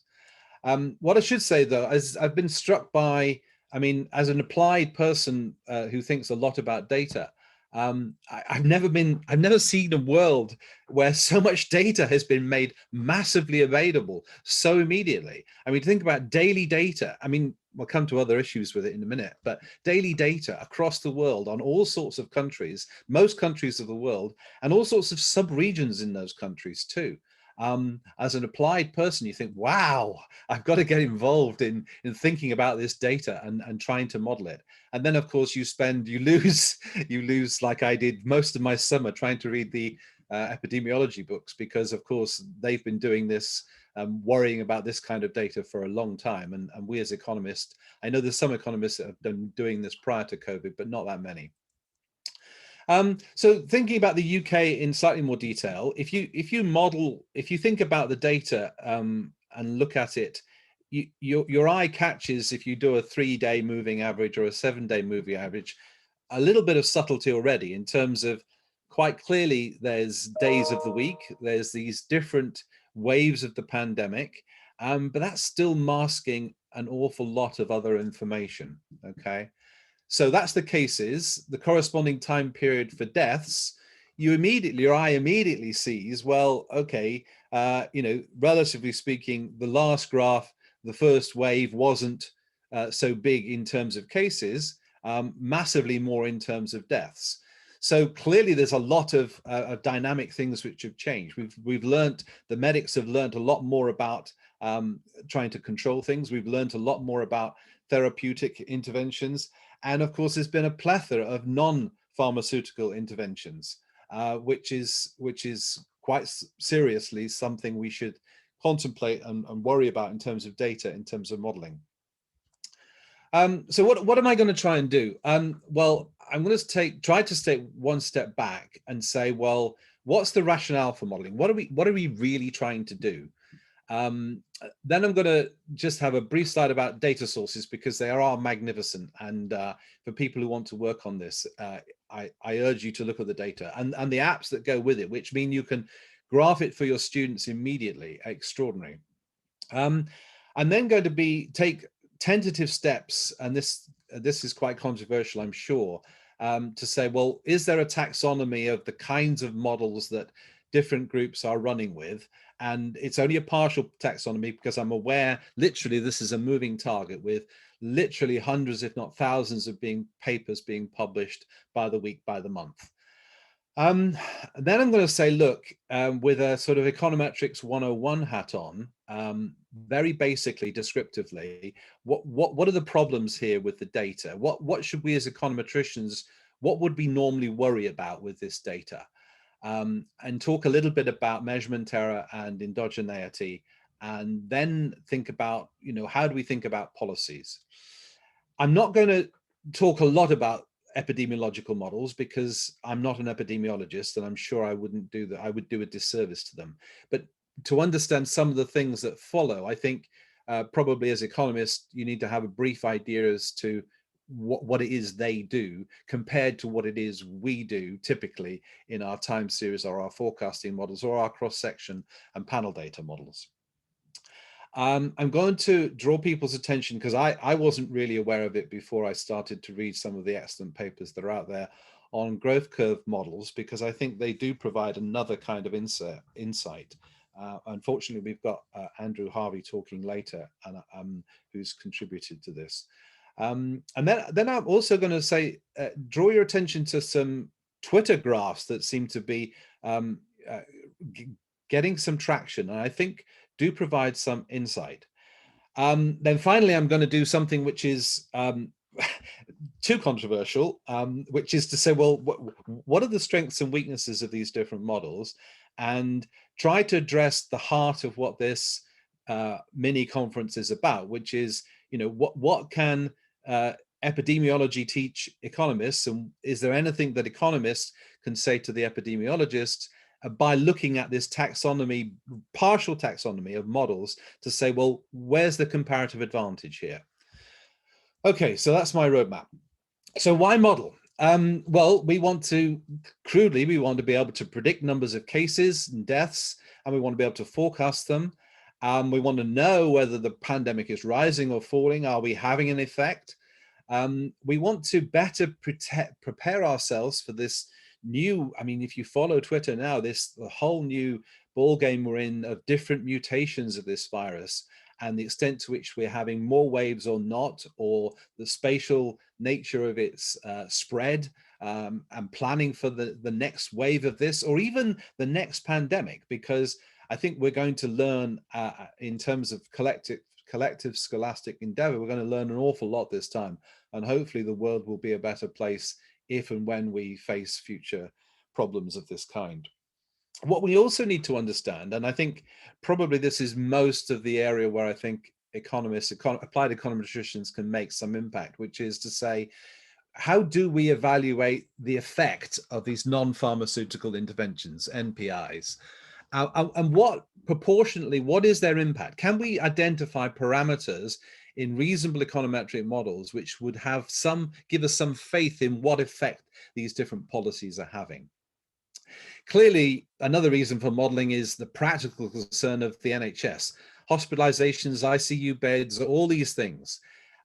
We're also worried about resources and inequality, and there's a huge literature now on the inequality which is being generated both within and between countries by COVID. We also are starting to worry quite a lot about the vaccination priorities. Who should be, you've seen it in the media recently, who should be vaccinated first? And is there not a case for vaccinating all teachers first, and all this sort of thing? quite worrying if you follow any of the Twitter from the virologists is the nature of this stuff on the mutations and the strains. And what if anything, does that tell us that we as economists or econometricians should be worried about? Who gets COVID and who dies? Behavioral responses. I mean, that's something that economists, we've had a paper already today, and I know that there's a lot of other people who are interested in behavioral responses, because typically, I mean, I don't wish to be too controversial, but typically that's not so much the province of the epidemiologists, and that's not what they're necessarily worried about. Okay, so that's something where we definitely have a contribution to make. Okay, so just thinking about that list, I'm probably not going to say much at all about any of the things in blue, because I'm going to try and focus my attention on the top three a bit. Okay, so looking at the data, worrying about the process, what can the models say, and in particular, is there any way that we can get to parameters which we can identify that say something about the interventions? Because, you know, ex post, that's what we want to do, to say what did work and what didn't work. Okay, the other stuff, there's masses of literature, but I'm not going to really go there. Okay, so data sources, I'm sure you're all aware that the good offices of John Hopkins and the World Health Organization, Worldometer, the ONS is now doing a great job. I think there's also, and I'll allude to this in a second, there's also good data by other sources which have spent a lot of time banging the drum about, well, you're not measuring the right thing. So the FT and the Economist has been talking about excess deaths and got good data on that on a weekly basis, although all the data above that is on a daily basis. Okay, so I want to think about modeling approaches and try to broadly categorize what different groups have been doing. So there is the SIR and sorry, that's a typo, SEIR, so the sort of susceptible, exposed, infected, and removed or recovered literature of the epidemiologists. So in some sense, mechanistic is not my word. Mechanistic is, there's a survey paper which I recommend to those of you who are new to this area by Avery in the Journal of Economic Perspectives, Avery and co, who reflected on these different models a little bit quite some time ago now, I think back in the summer of last year. And they referred to it as mechanistic, and that will become slightly clearer in a second. There's the growth curve literature, which is growing quite rapidly for quite some good reasons. And there are forecasting models, various different types of models of time series estimation and forecasting, of which Andrew Harvey and his colleagues, Oliver Linton and his colleagues, and David Hendry and his colleagues have all been contributing to. And I recommend those papers highly, because what they haven't done, which is what I'm trying to do here, is to say, well, where do we fit in relative to the epidemiological models, and what can we say that they don't say? They just get on with the business of doing it, which is hugely valuable. But in some sense, to the person coming new to this area, you probably want to know, well, why should we listen to those econometricians rather than listen to the epidemiologists? So what is it that makes sense here? There's a growing literature of panel regression models using variation by geography, either within country, regions, states in the US, or across countries over time. And I think some of those models have got things to contribute.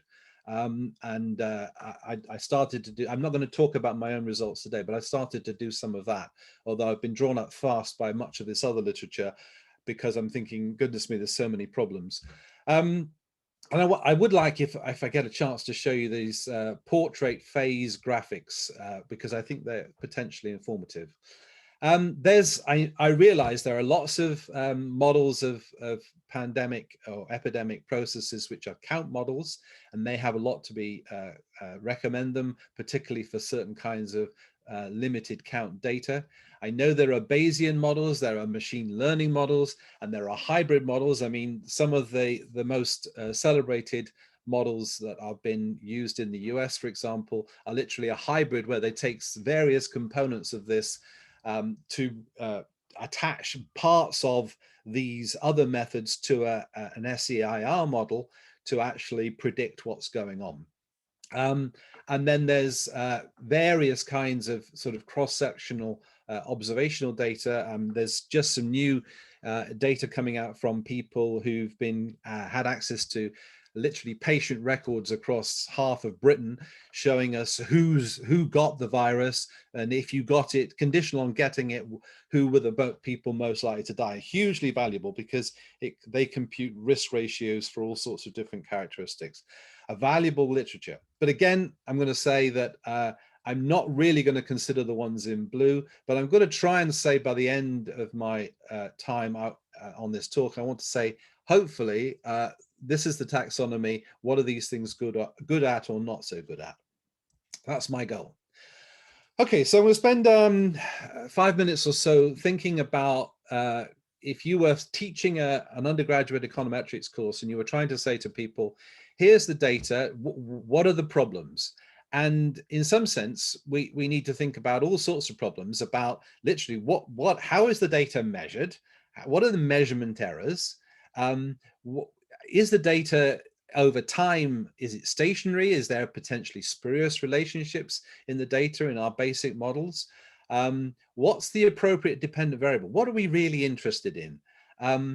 You know, if we're modeling panels, are the start dates of these epidemics in each country the same? And I'll show you a little graph which says, no, it's not.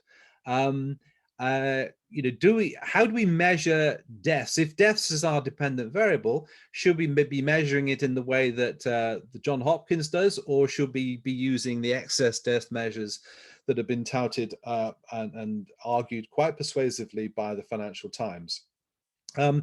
We've got all sorts of problems with lags here. I mean, every time I see a program on the TV talking about things, they say, oh, well, these figures, you got to bear in mind that there's a lag here between the cases and the deaths.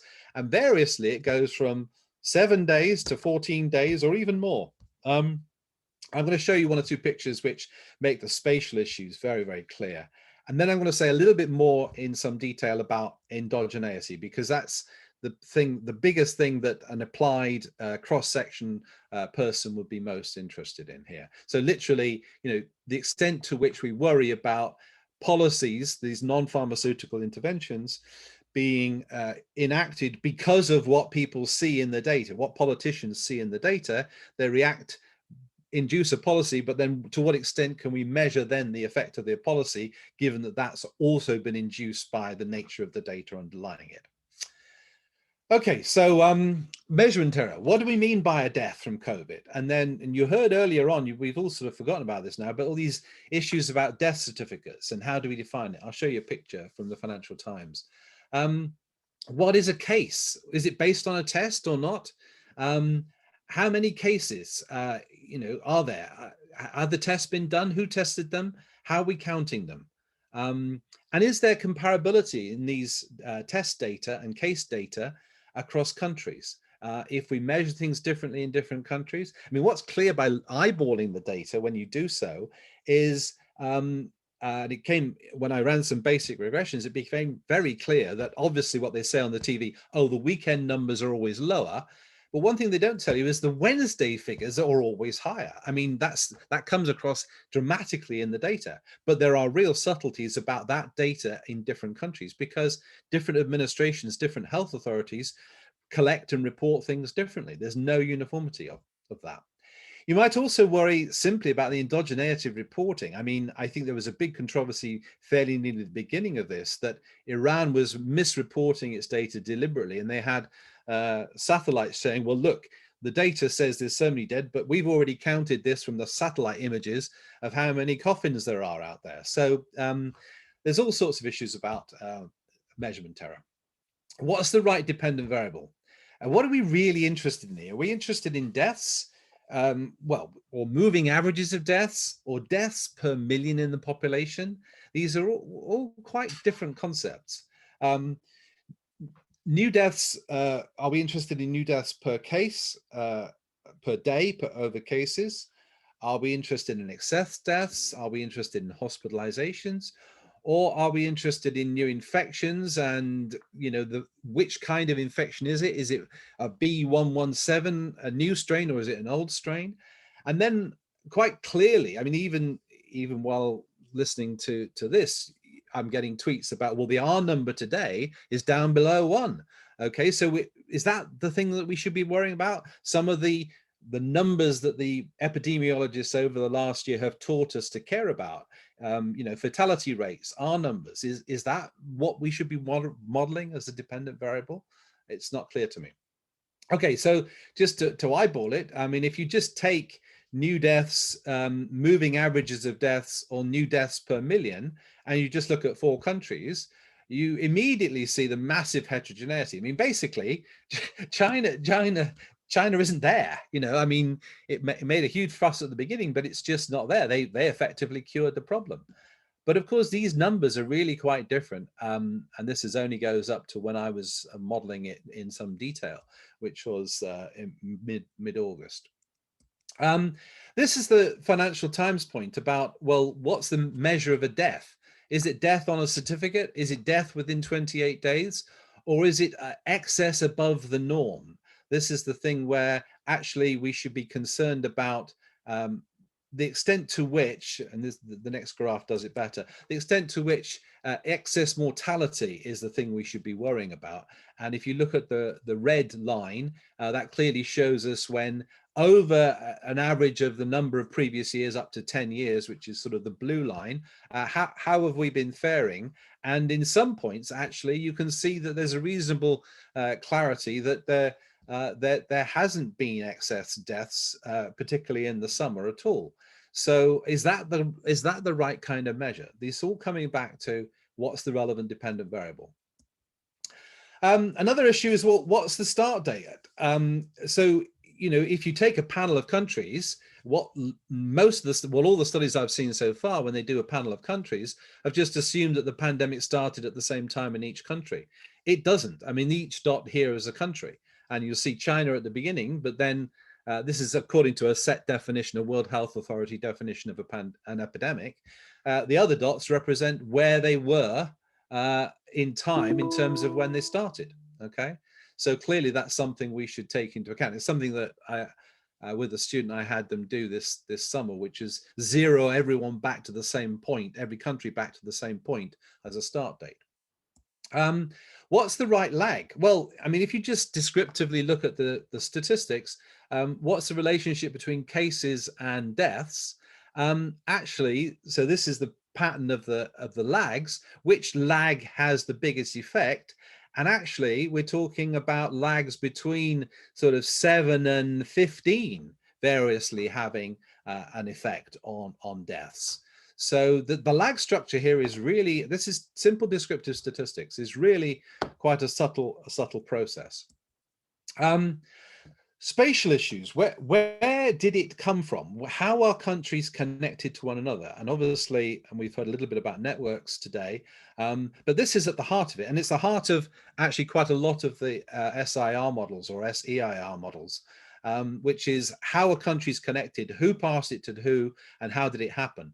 Here's an FT graph which says, well, where did the UK cases come from and at what point in time? And that's terribly informative about particularly the kind of things we're facing now, which is, should we force people on arriving in Britain to quarantine from certain countries or not? Okay. Another illustration of the spatial point is to think about, well, this is the pattern of flights on March the 7th of last year. And just a month later, this is the pattern of flights. So you think about all these different connections between countries and their propensity to influence the nature of this network. It's massive. And the effects of quarantines and lockdowns and the extent to which the transportation systems between countries have been affected will have a massive effect in terms of our modeling of the pandemic is very, very clear. Okay, so on the plus side, we have much better data now on observed heterogeneity. So we actually know an incredible amount by location. This is positivity rates for all English local authorities ranked by cases. I mean, massive heterogeneity. We've got an awful lot of detailed data at a spatial level. Okay, and obviously if it's within a country, you might expect that it's better, more consistently measured. But another issue is when we think about aggregating data, so consider the whole of the USA. This is the, at the top is the cases and the bottom is the deaths in the whole of the USA.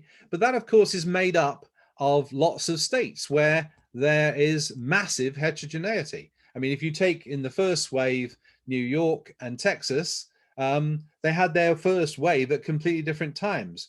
When you aggregate it, you get the first part of this graph. You go on doing so for 50 states and you see that it really matters. The spatial nature obviously needs to be modeled by sort of networks and various other sophisticated methods, but simply the aggregation of these things to countries and treating of country data, we should be cognizant of the heterogeneity within the geographies of that country. Okay, we also need to worry about, well, at the moment, we've got essentially two different strains of this virus going on in the UK. And this shows the mutation of the viruses by geography in the UK, so by region. And the dark purple is the new strain. And you'll see that the dark purple has hit London and the southeast hugely. But most of the counts in, say, the northwest were in the first wave, as they were in Yorkshire and the West Midlands. Okay. So we've now got strains of viruses also to contemplate too. Okay, so how do we think about endogeneity of policies? So fortunately, the Blavatnik School of Government at Oxford has been doing a great job of collecting data on policies. And they've categorized policies, so government policies on school closing, workplace closing, expenditure policies, public health policies, and they've been doing this and tracking the changes of these policies by different governments across time. And they've done a great job. The data is available from here, and if you look at it, you see that they developed something called a Stringency Index, which is how locked down or how controlled has the government been in terms of its policies over time. And of course, you know, we all know that this is endogenous, but what we potentially have here, which is encouraging, is real variation by countries over time. So some countries are adapting more than others, and maybe that gives us some potential identification power. Okay, especially as I haven't got on here Sweden, for example, or New Zealand, which is totally different. So you might think that that could give us some traction in terms of identifying certain kinds of models. If you compare those Stringency Index, which on my graph is the red line with the new deaths, the blue line in 6 countries, you'll see that there is real variations between the nature of the deaths and the nature of the policy stringency. So I think that deserves some consideration, and that's what I was working on this summer. There's now 1 or 2 other papers that do this, although clearly there are econometric issues here. Okay, so 2 seconds on the SIR model. For those who are not familiar with it, and remember that there are a massive number of variants now. So there's a SEIR model and all sorts of additional things. But essentially the core of it is to say, look, the population is divided into susceptibles, infected and recovered. That's the whole population, so those sum to 1. These are functions of time.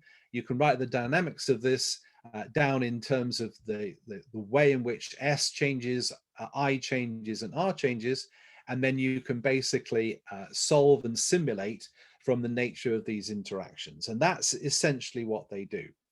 Why is this something we should be aware of? Well, I mean, it's the thing which has been governing all the policy from the very beginning, the Ferguson et al. Report, which was the SAGE report, which was really the touchstone for all policy interventions and the government thinking and the government reaction, was what started it all off. But this has a massive history in terms of its literature and the adaptations you can make to this model, and indeed where people have gone recently as a result of this in terms of trying to explain all sorts of extra things by country, but typically not more than 1 country at a time.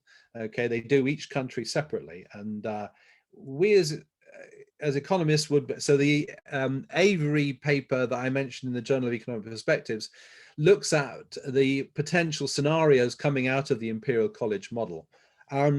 And it predicted potentially, and this is a note of caution, predicted up to 510,000 deaths in the UK and over 2.2 million deaths in the US. Okay, so that was the starting point. Now, it seems potentially wildly wrong, but you know, maybe by the time this is all over, it's not going to be so wrong. I don't know, heaven forbid. But the other thing that comes apparent when you look at this, and this is the sort of sage kind of body in the US who's doing all this work, if they use that model, the kind of predictions you come out with depend on literally the parameters you use and how those simulations are conducted. And the answer is, if you look at the right-hand side predictions, there are massive variations depending on what you assume, okay? Massive variations. What is, as economists, should we then think about these SIR models, and what implications does that have for econometric modeling? So we're talking about a system of differential equations with key parameters, essentially averaged from raw data, and then the simulation begins. So what my understanding is, you should appreciate, is it's not as we would do in econometrics. We take all the model and let the model and the data determine the estimates of the parameters. They're essentially taking the data, forming basic parameters, sticking those parameters into their simulation model, and then simulating what would happen. So they're not using all the data in a period by period way to actually determine the nature of the model or its parameters.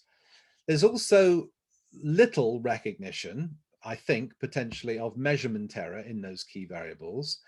And we've got these huge potential predictions where essentially the confidence intervals only comes about by doing different simulations with different parameters. It doesn't come about through nature of the variation of the data per se. A priori, it doesn't really allow for regressors. I mean, there's lots of different types of models, but you don't have regressors in there playing a role. And doesn't really allow for things like day of the week effects, country effects, various other kinds of panel data, sort of heterogeneity. So that says a very, very, very crude sort of remarks on the SIR model, which we as economists, econometricians would probably make. Lots and lots of papers have then been using that model to look at the effects of non-pharmaceutical interventions. Massive literature on that. But I think there's room for economists to contribute to that literature. Next, I think I want to draw the attention to growth curve models, because that's, although sometimes used to augment the epidemiological models, is sometimes just used as a modeling device in itself. So the idea here is that instead of thinking about all those time series of deaths or counts on a daily basis, you think about the cumulative nature of the pandemic or epidemic process itself, and you think about modeling literally the cumulative numbers in an epidemic. And dependent on, I mean, we know a lot about sigmoid curves of this kind. Essentially, we can map straight away from any cumulative distribution function essentially into this world, and then we can use that to predict certain kinds of models. So, for example, Andrew Harvey and his co-author have a paper which basically shows that if you use a Gompertz growth model, then you can actually write down an equation in the log of growth rate of cases and the log of the change in cases or the change in deaths as a trend, which is an integrated random walk. And that gives us power. That gives us real power. Okay. So you can see that this Gompertz model, if you look at the data from the UK today, literally it looks like this. And dependent on the nature of the parameterization of the model, you could predict all sorts of outcomes. And essentially, that's sort of what this kind of software has been doing. And these variants are if it's the worst case, or if people wear masks or people don't wear masks, etc. Okay, so there's literature on that. There's a literature on panel data models. And I'm going to switch now and talk about because I think most of this audience are time series or other or familiar with time series models and forecasting. So I'm not going to talk about those. And I'm just going to briefly draw your attention to these phase diagrams, which are due to Oliver Johnson at Bristol. He's been saying, drawing attention to the fact, look, and I think some other people have said, where we're in a pandemic, and we say we're at the dotted line now, how do we know whether it's going to go on exponentially or we've actually reached a point of inflection and it's going to go down from here on?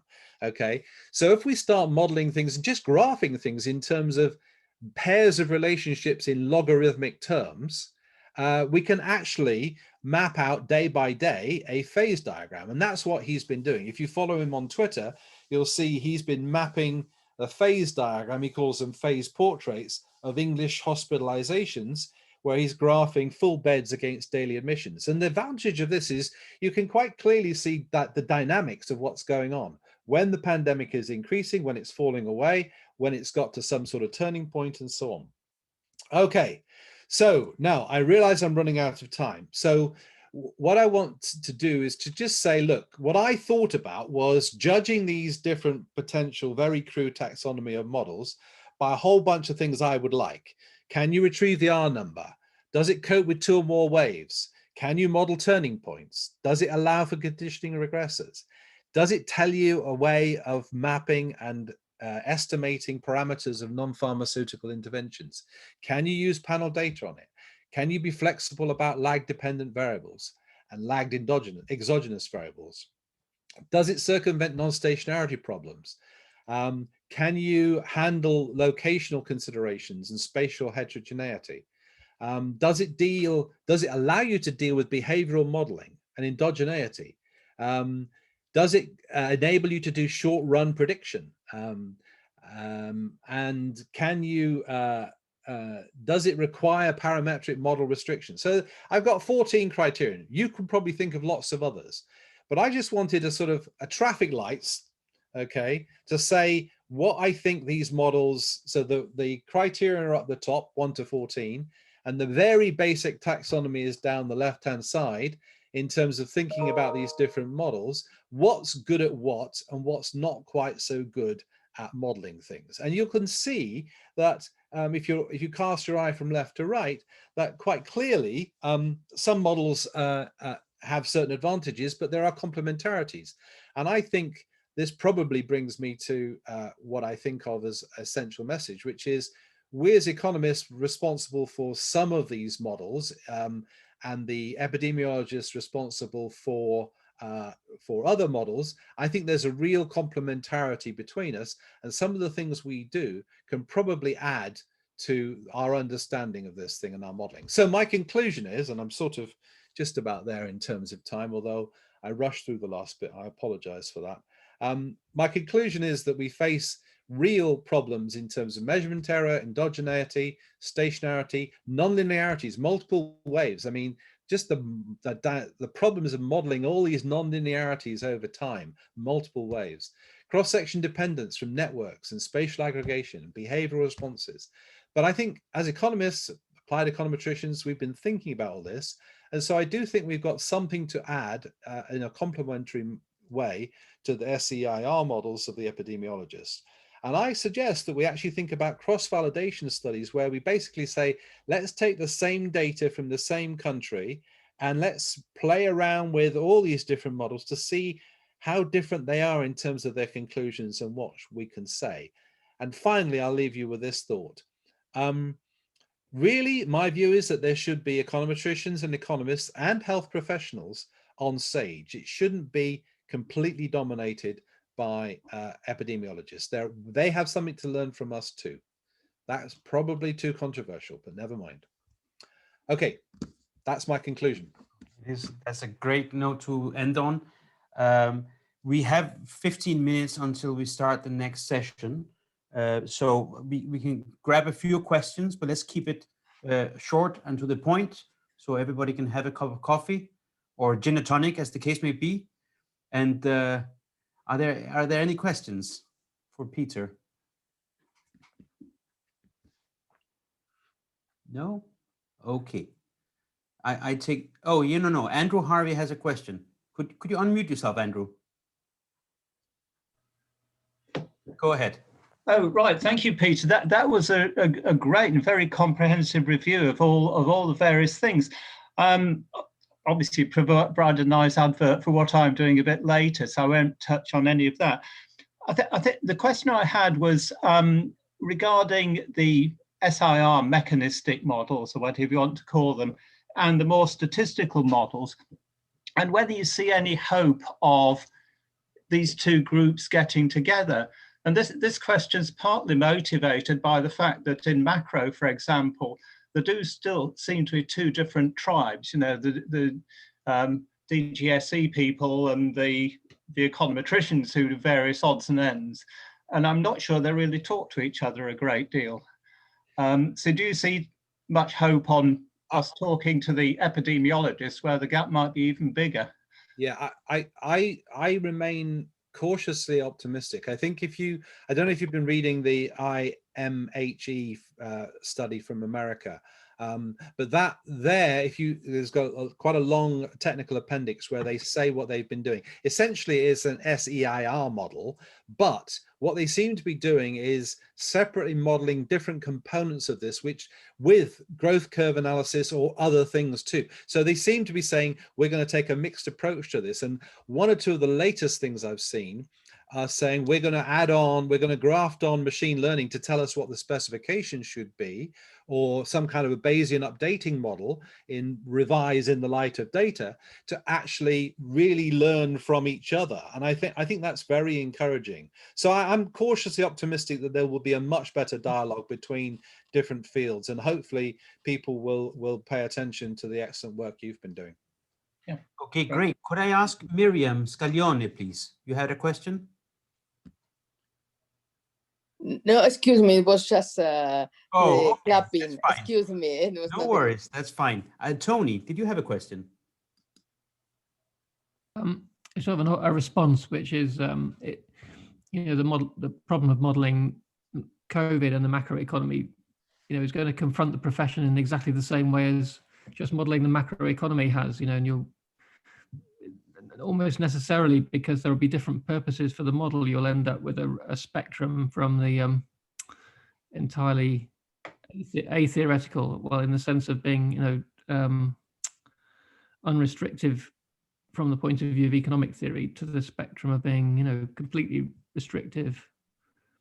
And we've digested that debate since the RBC / Sims era in the late 70s, early 80s.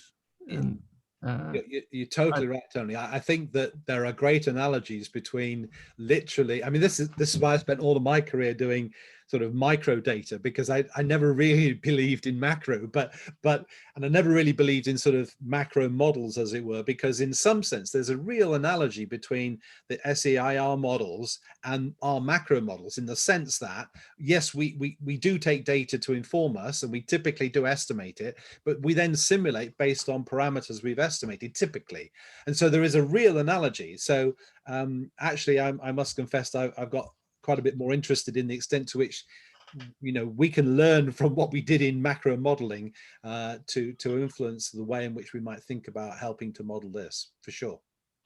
Okay, I think I will close the session on that note. Thank you very much to all the speakers.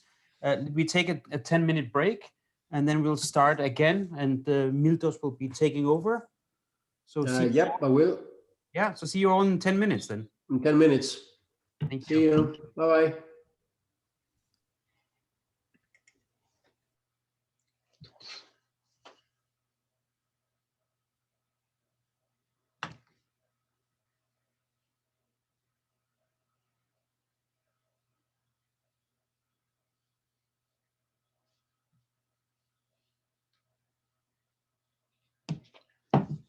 Exclude other people from coming to the same place, then this will actually prohibit me from going in the first place. And to derive this result, we use both a strategic environment where people play a game, and we saw that the unique equilibrium is that the people will not meet, and a non-strategic setting where we're talking about the fact that the common knowledge about somebody having the virus is actually going to make everyone not want to meet.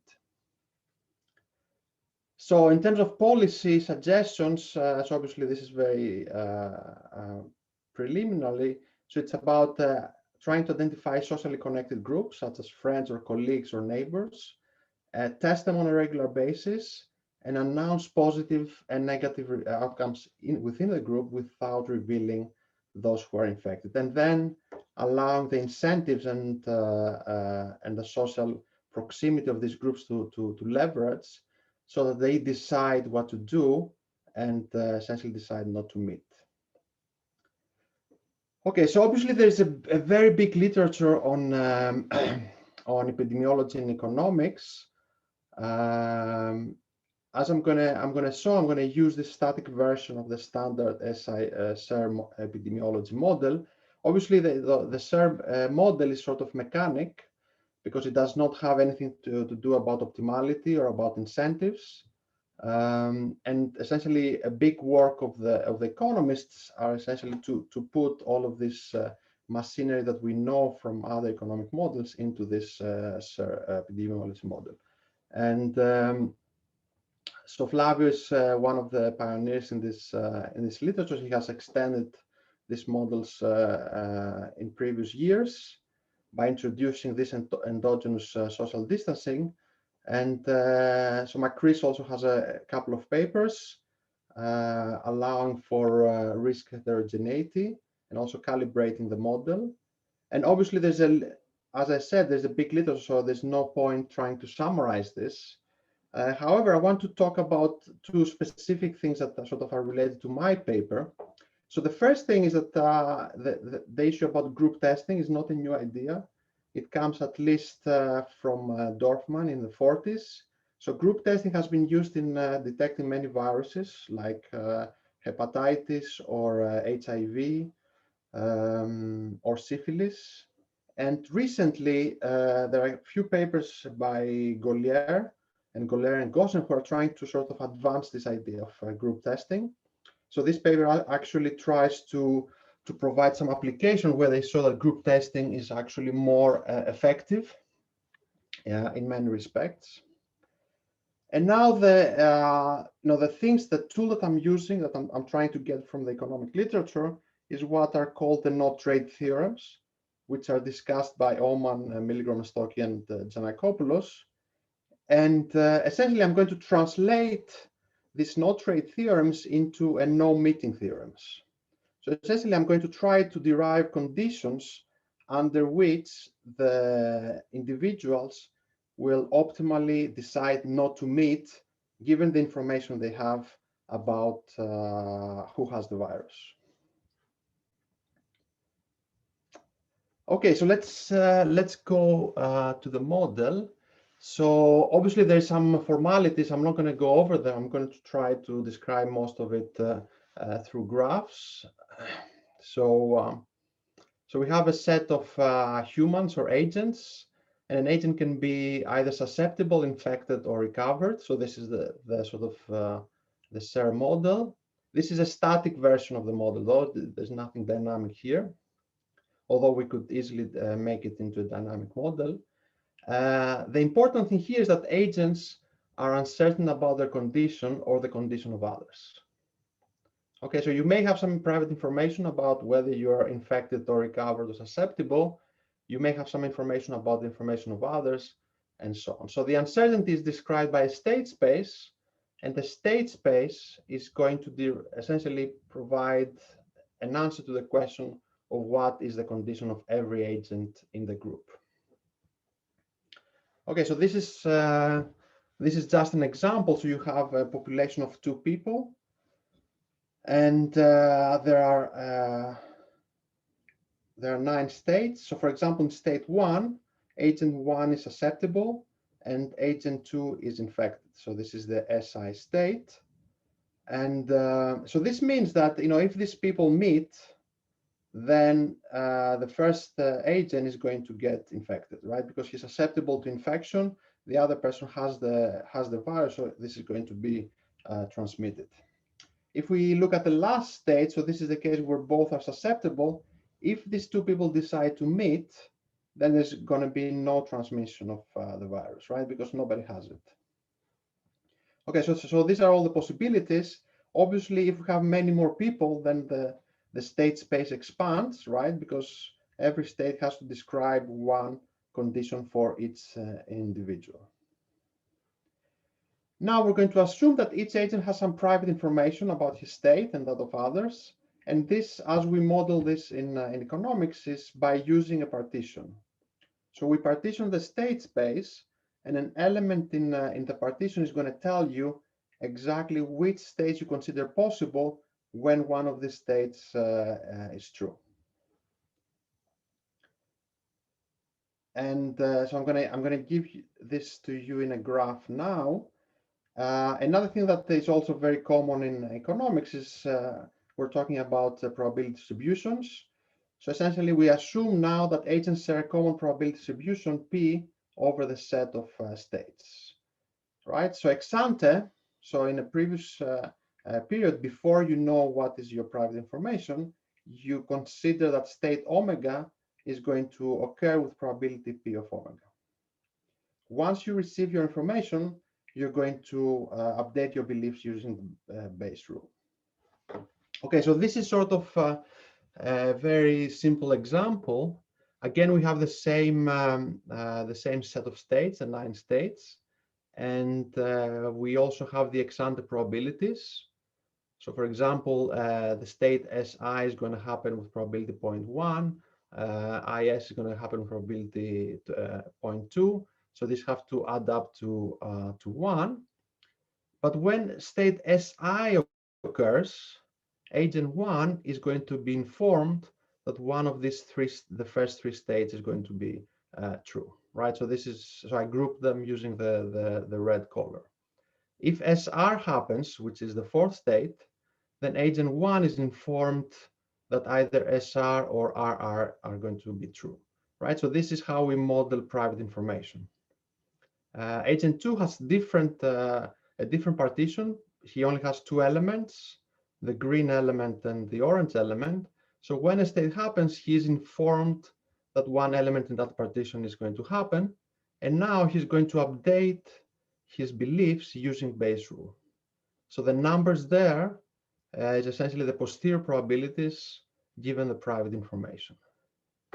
So the numbers in the red cells, for example, have to add up to 1. Okay, so now we talked about information and beliefs, and now we can talk about choices and strategies. So each agent belongs to a social group, G. So we're going to assume for simplicity that there's only one group here. And he has 2 choices. So the first choice is not to meet, so to stay at home. And the other one is to meet with members of the group. So a strategy for agent I is going to map each partition element of his partition to a choice, right? Because you cannot. So when you're informed of a signal that these are the possible states that are true, then you can choose exactly one strategy for this particular element. Okay, so going back to the graph. So you can see, for example, that agent 1 decided if the red partition element happens, that he meets with a group. But if the yellow partition element happens, then he's not going to meet with a group. And similarly for agent 2, he's going to meet if the green happens. So he's informed that one state in green is true, but he's not going to meet if the orange happens. Okay, so the next element of the model is essentially about utility. So the utility of the agent depends on what they decide, so your choice of 0 and 1, and on the condition of you and the condition of each member of the group. So your utility is a function from the state space, which is omega, times your choice, and the choice of other people as well, right? And it maps to a number. So for example, it could be that you decide to meet, but everyone else decides to stay at home. So in that case, you don't get infected, even if you are susceptible and other people are infected.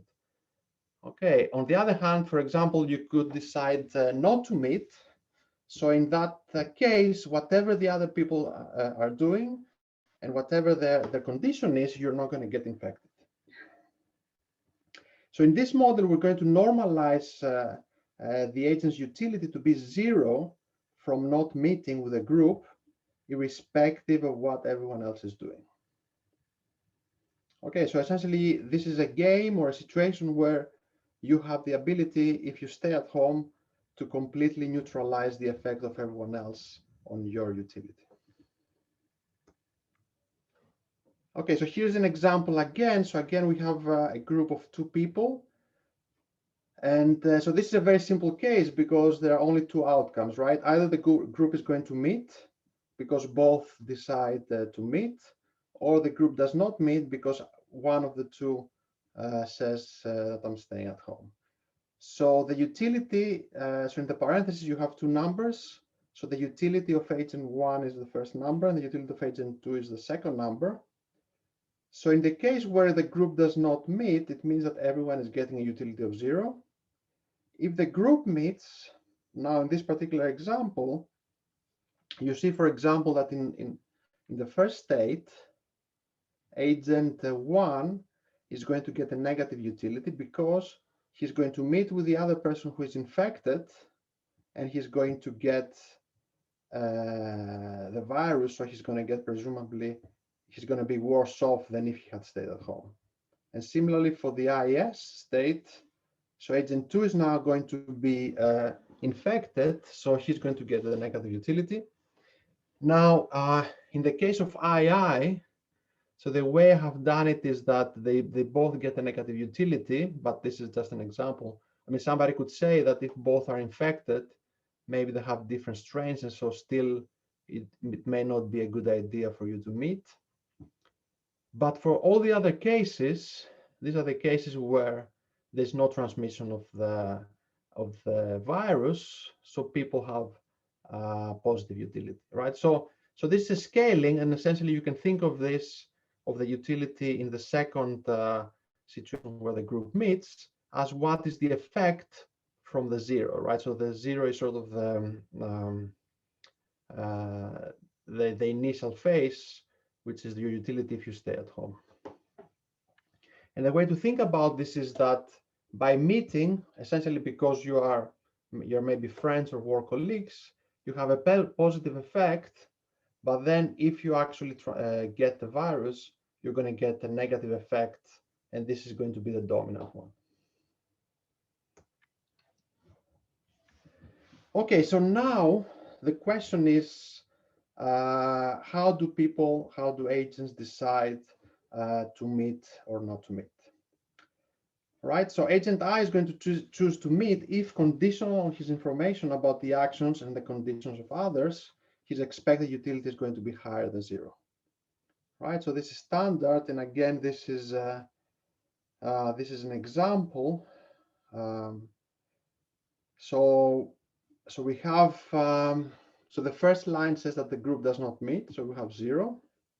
We see the utilities in the case when the group is going to meet. And we also have the ex-ante probability of every state. I just put it very, the easiest probability. And now when agent 1, suppose that state Si occurs, so agent 1 is informed that the first 4 states are going to be true. So he's in the green partition element. So now he's going to use the base rule to update his beliefs, and he's going to calculate what is the expected utility if he decides to meet, and the other person actually meets as well, right? So in this case, it's going to be 0.6, which means that the agent is going to decide to meet, right? Because this is higher than getting 0. Okay, so now the next element, which is sort of the more new element, is how do we define social proximity? Okay, so we say that a socially connected group, or a group that it is in social proximity, cares about the total welfare of its members. So by meeting, the agents are going to get some positive utility. But if an agent contracts the virus as a result of the meeting, he gets a negative shock, and his total utility is going to be negative. So the group is socially connected if those with positive utility from the meeting do not gain more than those with negative utility. Okay, so for example, you can think of a situation where you go to a supermarket, you meet some people that are complete strangers, so you don't really care whether these people are going to contract the virus because of you. You only get the positive utility from going to the supermarket, and you don't really care what happens to everyone else there who meets you at the same time. But if you're a work colleague or if you're a neighbor, then the fact that you're meeting them and they become sick as a result might actually it could be that the gain in your utility is not enough to compensate the negative utility that these people are going to get. Okay, so this is again the same example. So what do we say here? So the only cases, the only states where actually the group is in danger is the first three states. So the SI, the IS, and the II, right? So so if they don't meet, obviously the utility of the two people are zero. Now, if the group is socially connected, what does this mean? It means that in these three states where we say that the group is in danger, which means that somebody's going to get the virus, and we can have a debate of whether we want to put the II or not there, but it doesn't really matter. But if it is a socially connected group, then this means that the gain for agent 2 in the case in the first state, which is 1, cannot compensate the negative shock that agent 2 is going to get by getting the virus. So -2 + 1 is going to be less than 0. And similarly for the IS, so now agent 1 is going to get the positive utility from meeting, but agent 2 is going to get the negative utility from getting the virus. If you sum up these two utilities, you're going to get a negative amount, which so the positive cannot compensate the negative. So whenever this happens, for the states where the group is in danger, so at least one is going to get the virus, we say that this is a socially connected group. The third line describes a group which is not socially connected. Why? Because, for example, in a state SI, agent 1 is going to get the virus, you're going to get the -2 utility, but agent 2 is going to get the +3. So essentially the total welfare of the group is going to increase by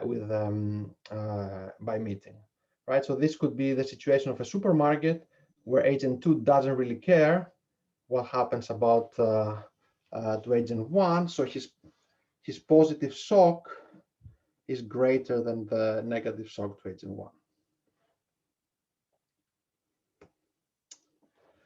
Okay, so this is essentially the model. So obviously I have described it in an informal way.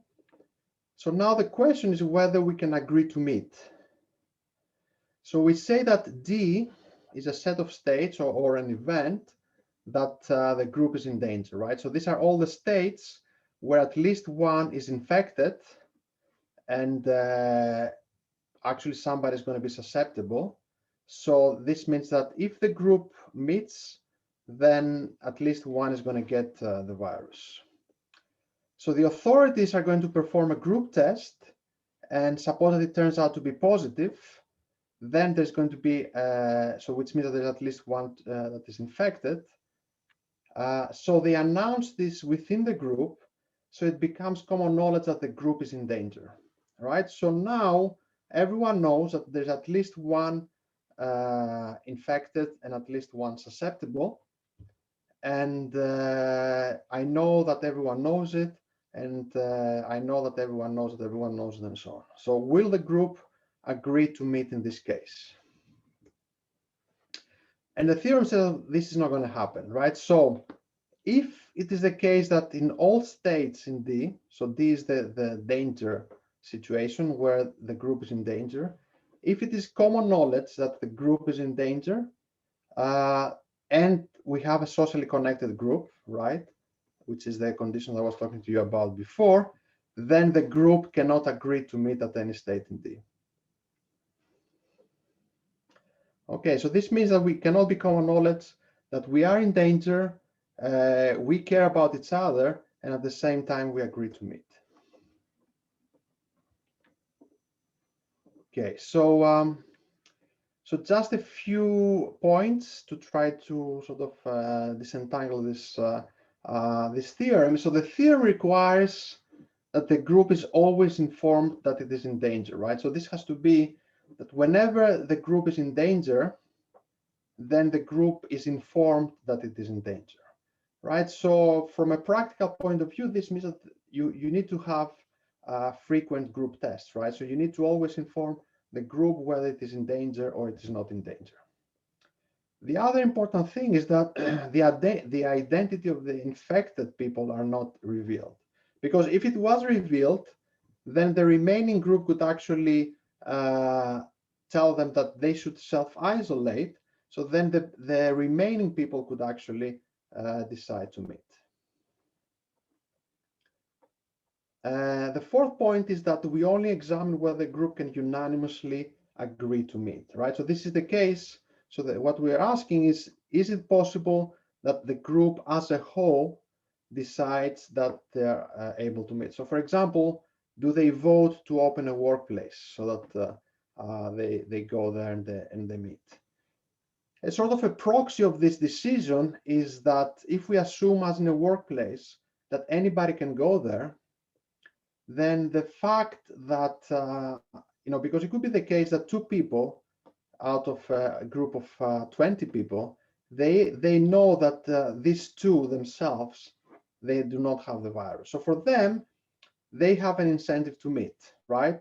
And maybe this can be done privately without the other members of the group being notified. So this could potentially happen. However, if this happens in the workplace and any other member is also allowed to go there, then these two people can actually be prohibited or incentivized not to go there, because they will think that, well, maybe the infected person is actually going to go there as well, and I cannot stop them, so therefore I could be infected as well. Okay, so you can think of this theorem in two ways: either the unanimous decision of opening a workplace or a park where people can meet, or the fact that you cannot exclude other people from coming in the same place could actually prohibit you from meeting with some people as well. Okay, so now I'm not sure how much. So Milton, how much time do I have? Do you know? We'll have 11 minutes according to my clock. Okay. Including questions, yeah? Okay, so yeah. Okay, so we can look at the same question, but instead of talking about common knowledge, which can be a bit more difficult to map to reality, we can also talk about a game. So in a game, so people are playing a game where they receive the private information and then they decide whether to meet or not. And we use the notion of Bayesian mass equilibrium. So the agents receive the private information and then they play best response. Now, how do we define the social proximity? We say that we have social proximity within a group if it is ex-ante Pareto optimal not to meet when the group is in danger. So before you receive your private information, because presumably if you know, for example, that you are infected, you have nothing to lose from meeting the group, right? But before you actually receive this information, it is not possible that everyone is going to benefit by meeting, right? So if everyone is ex-ante expected utility, given that the group is in danger, is weakly greater than 0, then it is exactly 0, right? So this means that if you're in danger, we know that if we meet as a group, at least one person is going to be strictly worse off. So this is the Pareto optimality. So in that case, we can show that, again, if the group is always informed whenever it is in danger, so this is common knowledge when they are in danger, then the unique Bayesian mass equilibrium is not to meet. So collectively, the group is going to decide not to meet. Okay, so these are the two results that I have, and just to give you some points of discussion. So you can think of this model in two ways. So one way, sort of a more methodological or theoretical, is to say the following. So if you look at the SER model, so the SER model is sort of very mechanical. There's no optimality, no endogeneity, and so on. So as economists, we want to try and put all of these things there and to try to model behavior.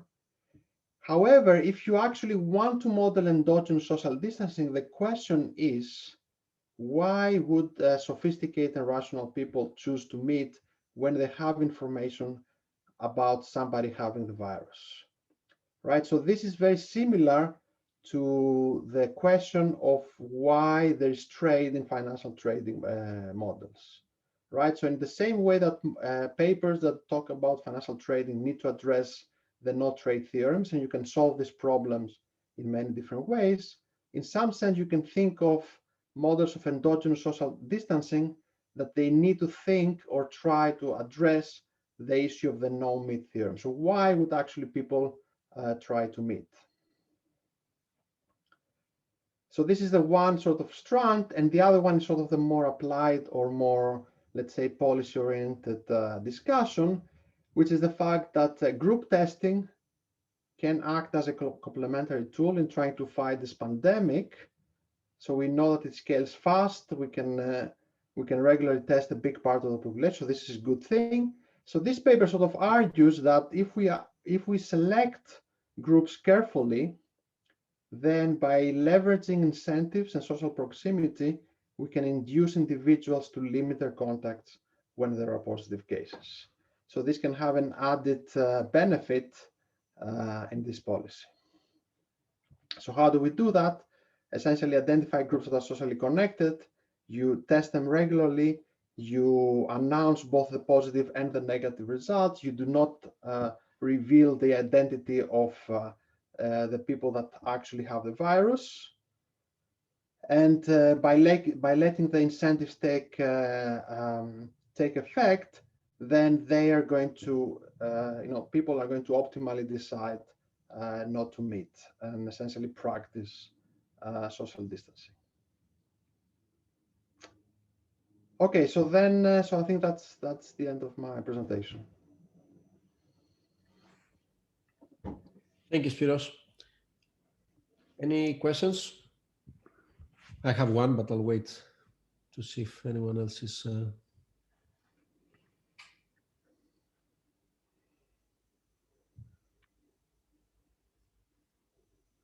I see there's a hand. Yeah, hello, Spiros. Hi. Yeah, just quick reflection. While we were talking, I thought it would be theoretically at least interesting to see what happens when people may belong to more than one group. So for instance, I have my workplace, but I also play for the local football team. So in this case, yeah, I don't know how complicated this is would be to extend the model in this direction. But so what happens if, for instance, if I'm told that a group test comes up positive from my workplace? So what happens to the football team, or how these things evolves in a way, right? Yeah, I mean, I guess, yeah, I mean, I think that's an interesting question, how you model it. So for example, if you are in two groups and then you get regular testing as part of both groups, then there's an issue that suppose that the one group becomes positive, but the other one becomes negative, then essentially you know that you are negative, right? Yeah. But still you would exercise social distancing in the positive group because you will know that at least somebody else is going to be positive, but then you may not exercise social distancing in the negative group, right? So obviously, yeah, so this is not going to solve the problem that, you know, people are going to go to their houses and be totally isolated, but it could sort of solve the issue of having selective social distancing in the groups where it matters. Okay. I don't know if I can add here. In fact, it could strengthen the result if Group A, for instance. So I think the point is, suppose that you have a member who belongs both in Group A and Group B. So if Group B is tested but A is not, but Group B this is what I was thinking. Yeah, but Group B is tested positive, and the members of Group A learn that Group B is tested positive, then I guess I presume they would attach a higher probability on the common member being positive, and therefore they would the probability of infection within Group A would increase, making them more willing not to meet. Yeah, but I think there's also a negative effect, because, you know, as you do that in many groups, suppose that there's somebody who is a member of 10 groups, let's say, and he's only tested in one, which becomes positive. The members of the other group lose this social distance, right? So at some point they view this person, or, you know, the person who might actually be infected, you know, maybe it's not this guy that they know, but this could be a guy in the 10th group. They don't really care about this guy. So in some sense, the social proximity argument is lost. So it becomes less of you know, you lose sort of this common knowledge effect of not meeting. Yeah. But that, I mean, it's an interesting question to try to formally check what's going on. With many groups. I have a question, but let's see if there's anyone else. We still have 2 more minutes. Okay, so I can throw mine then. So I think the assumption is that if you come in contact with an infected person, you get infected as well, right? Mm-hmm. So the one question could be what happens if you know, it's not certain that you get infected. It's no, I mean, there is a probability, right? Yeah, in the standard SER model, for instance, you know, there is a probability with which you get infected, even if you come in contact with an infected person. Yeah, I think, this is the case. For example, this is the case, the RI, right? So the RI is a case where the person is not going to be infected. So if you're recovered. No, but RI, because the R is a recovered person, has immunity or something, right? Yes. But in the case of SI or IS, it could still be the case that the infected person, that the susceptible person might not even might not get infected with some probability, right? Yes, I mean, in principle, you could add more states, like saying what you know, you can have SI and then also get infected.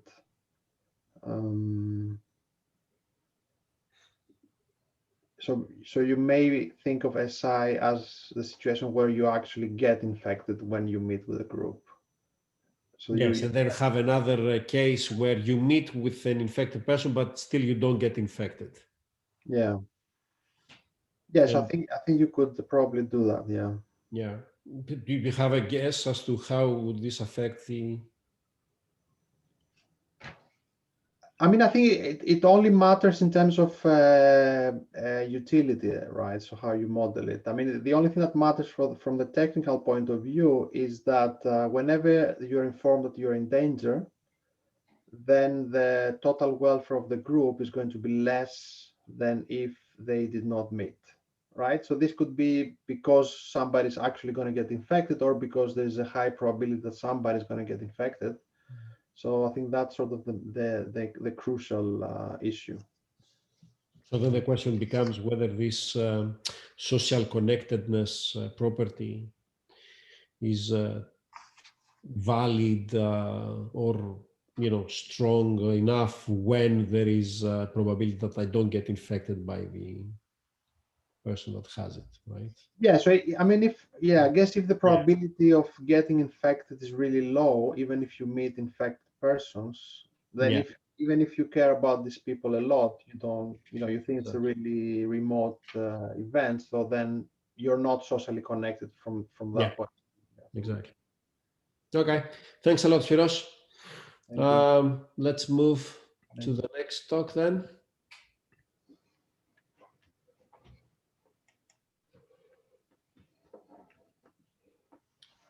It will be Andrew Harvey. Right. From Cambridge, talking about multivariate time series modeling of coronavirus. Thank you. I'm just waiting for your screen to see Adobe to wake up.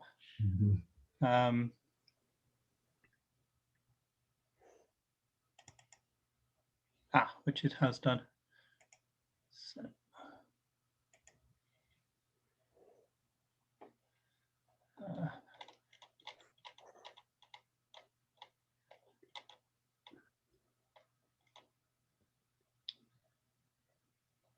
Okay, can you all see it? I don't. Yeah. I don't. Oh, you don't? Yeah.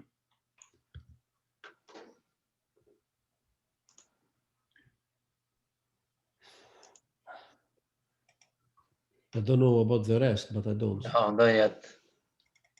Share screen, Andrew. No, yes. Yeah, I guess it's starting now. Is it there now? It's coming. Yep, it's here. Yep. Okay. The floor is yours. I'll attempt the dangerous maneuver of going into full screen then.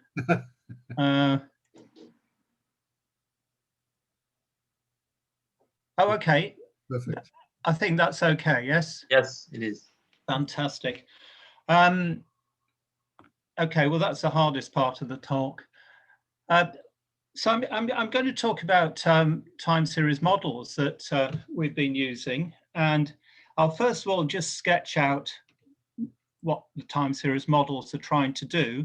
I'll then make a few points about contrasting them with other types of modeling, although Peter Dalton's already done quite a bit of this, so I will be quite quick on that. And then I'll move on to say what we've been doing in the past, what we're doing now, and what we're planning for the future. So what we have is what is essentially a new class of time series models for predicting a variable which, when accumulated, is subject to an unknown saturation level. So with epidemics, the idea on the sort of classical, fairly simple models, as captured by sigmoid curves, is that there's an upper bound.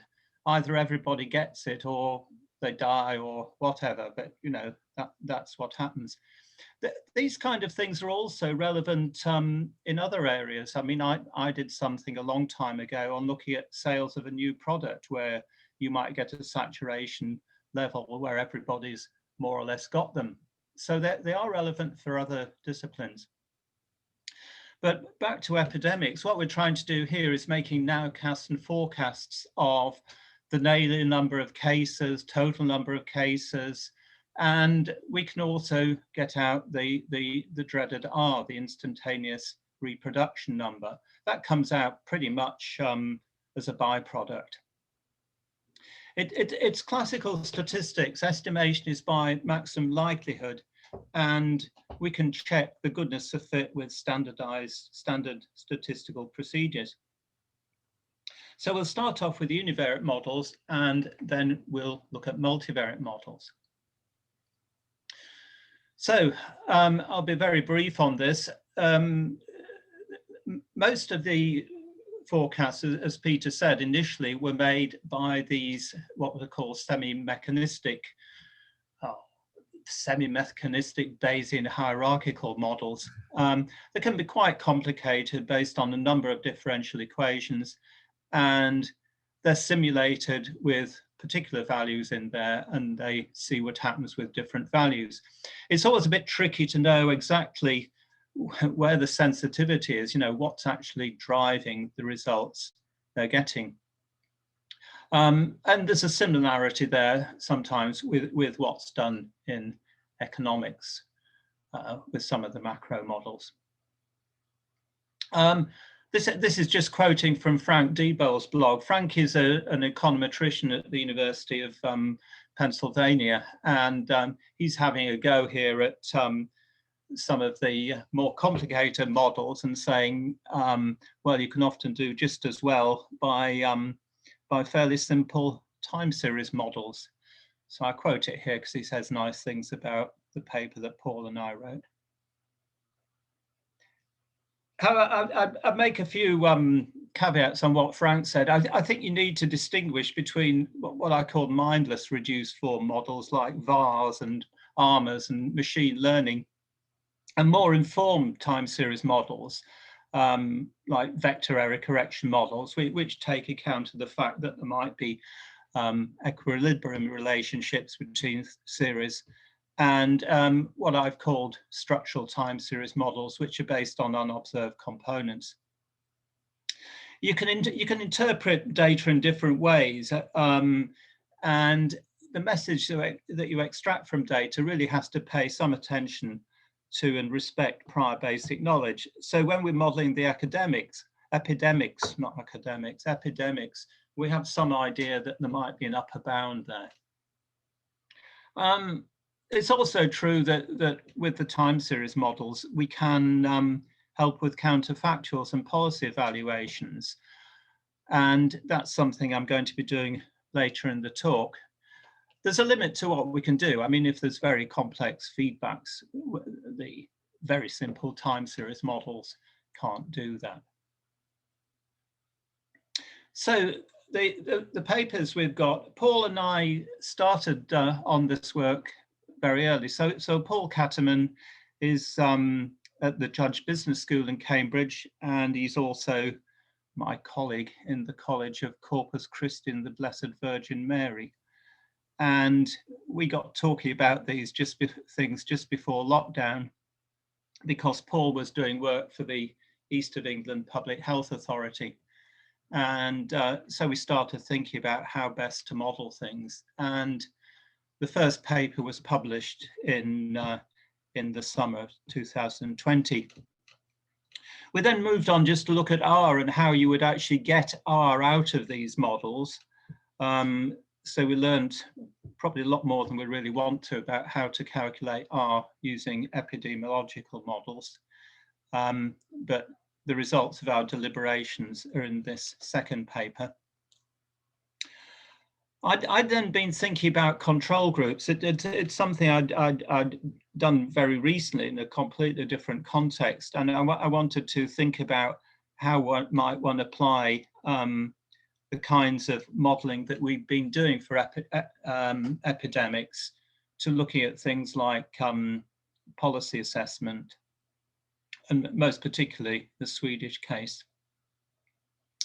And finally, what we're doing now is we've now got a project with Craig Thermotharam at the National Institute, and we've been looking at and tracking the progress of the epidemic in the UK over the last 5 or 6 weeks. That's been very interesting because, of course, we have the new British variant, the Kent variant as it's sometimes called, and that's led to a spurt in new cases and a subsequent lockdown.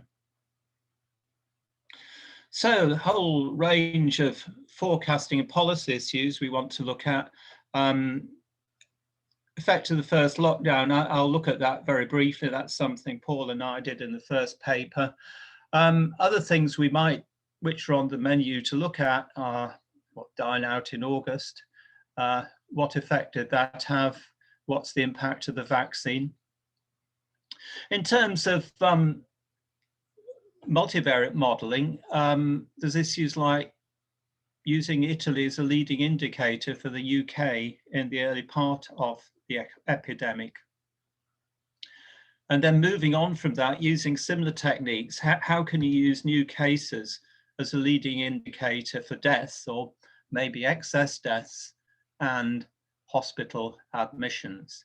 I think the point about excess deaths is very well made, because of course we have a high number of deaths at the moment, but then in January there always are a high number of deaths relatively. There's also issues about combining different vintages of data and leading indicators, and that's something that we've been doing in the current work. And finally, as I mentioned before, looking at control groups for Sweden. So what do we model? Well, what we don't model is the total number of cases or the daily number of cases.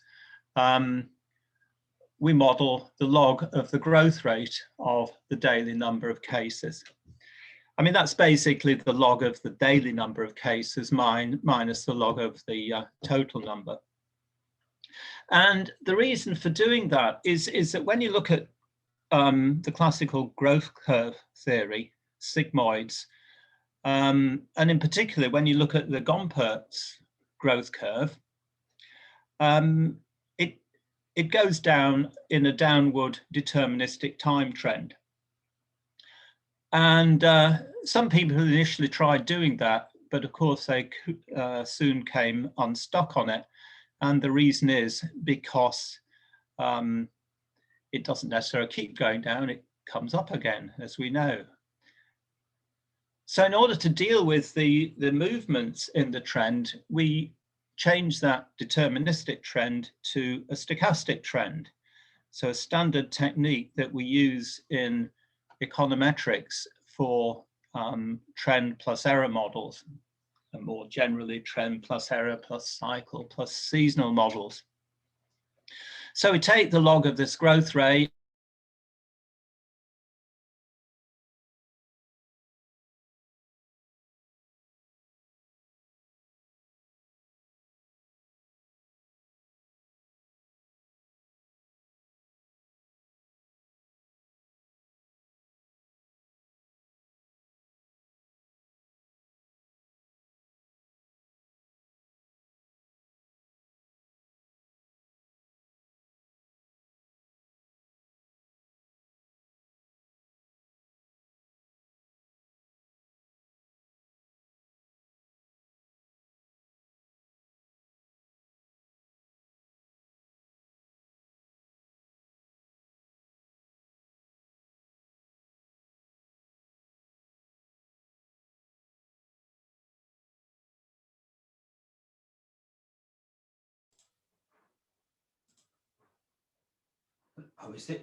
Are we still on? I was wondering. Yeah, I think it froze to everyone. So froze for me as well. Yeah. Yeah, it's frozen. I think he was just about to tell us the punchline. Let's wait. Yeah, let's wait for a couple of minutes. Otherwise, I'm sure Richard Smith had something to say. To see if Andrew resolves the problem.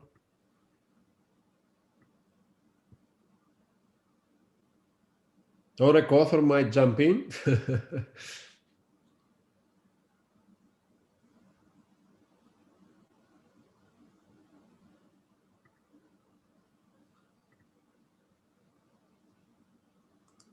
Paul, are you with us, Paul?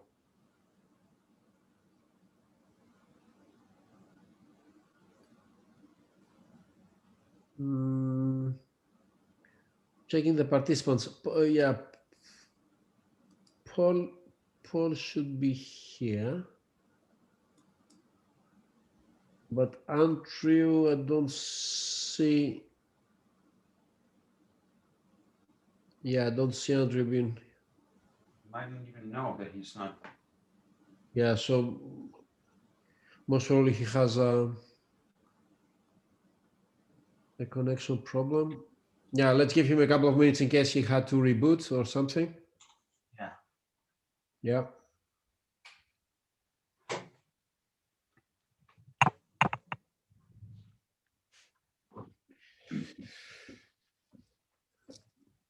Let's make sure we have the right time as well.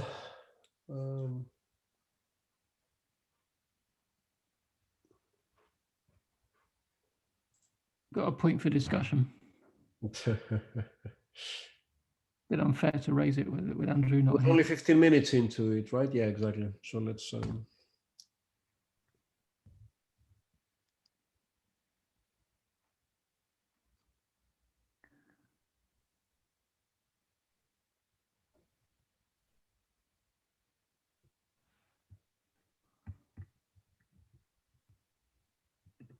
Time for a discussion on Twitter.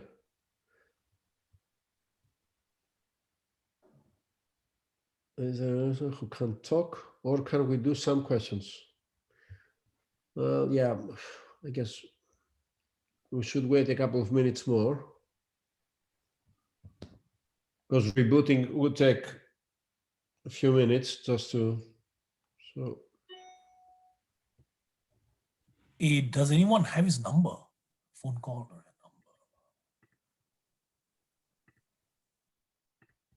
Paul should have it, but Paul is Yeah, not. Paul?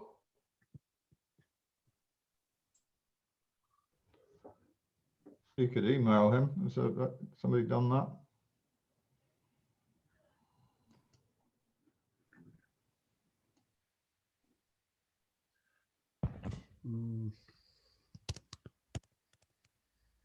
I'm emailing him.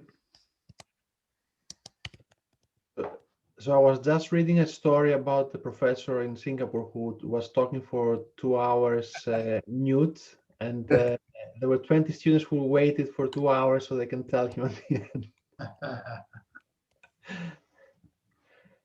So, Richard Smith, do you know if these, I mean, this model that Andrew is talking about, it's reliant on the Gompertz assumption, right? Gompertz model. Do you know if it's has wider applicability to other sort of sigmoid kind of models at all? Well, in principle, yeah, but yeah, but I think that's what Andrew was trying to say, actually. But yeah, I just emailed him. Hopefully. Yeah, I mailed him as well. My guess is it's not terribly straightforward to be able to retrieve parameters like the R number out of all of these models. I don't know. Well, we were waiting with bated breath when we given Andrew's promise. Yeah. No, yeah. They seem to be pretty, versatile, from his other work. Yeah. So I have no reason to doubt him. Well, you'll have to judge whether or not it's the R number that you like or somebody that he likes. Andrew's coming back, I think. Yes, here he is. He's on mute, though. You're on mute. You're on mute.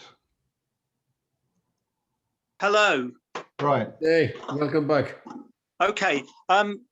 Is Chloe there? Can you show the slides, Chloe? Yes, I can. Just hang on one sec.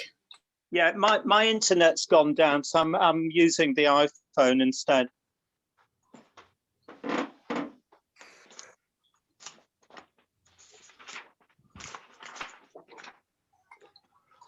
Oh, brilliant. If you can go on a few slides. Okay. What slide were we on? Oh, you haven't been attending, clearly. Pour out. Well, no, a couple more. You'll get tested on this, Chloe, you know. Yeah, that's part of the deal. Okay, that's fine. That's fine. Okay. They're yeah. So, Andrew, you were 15 minutes into your talk. Okay. Okay, and I've used so you have 25 more, including discussion. Oh, that's very kind of you. Okay. Apparently, the biggest selling coffee mug over Christmas was one with Chris Whitty on that said at the bottom, "Next slide, please." So that's what we're going to do here.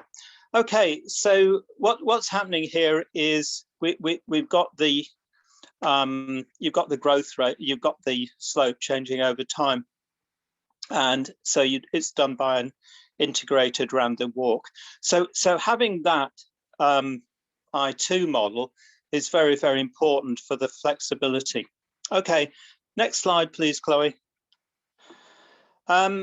So that's the standard state space model, and you can estimate it using the stamp package or any other package that you might care to use that does state space models. Currently, Craig is writing a package in R. Well, that's what we've been using in the current work. Okay, next one, please. Okay, let me now go into some of the applications and the way in which these relate to policy. So this is from the first paper with Paul Catterman, and it was done very early on in early May. And what you see is new cases in the UK, and what we did is we fitted a logistic intervention curve. So we put the interventional variables on a logistic, and as a result, the curve was able to dip down and adapt to the effect of the lockdown. So basically what happened in lockdown in our model is that the level of it goes down because of the intervention variables, and more importantly, the growth rate, the gamma, has also gone down, and that's crucial. So the effect of the growth rate is to lower gamma, and as we'll see in turn, that actually lowers the growth rate of new cases, daily new cases. Okay, next one, Chloe. What I then did was to say, well, what might have happened if you had the lockdown a week earlier? And so we did that by just shifting that intervention back a week, and you can see that on the graph. And then doing a rough calculation based on that showed that you would probably have halved the number of new cases. And you could then translate that into the number of deaths that might have been saved. And it seems, according to that simple calculation, you would probably have halved the number of deaths in that first part of the epidemic of the first 6 months.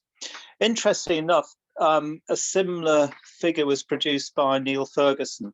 I don't know how he did it, presumably using their SIR model, but this is a very simple and transparent way of doing it. Okay, next slide, Chloe. Well, one thing that's on for what we want to do now is to try and look at the effect of the vaccine. And we might do that by bringing an explanatory variable into the model. And so what we could do is bring in the proportion of people who've been vaccinated with a particular functional form. So a suggestion is this one here. We haven't yet tried it. We'll have to see how it works in practice.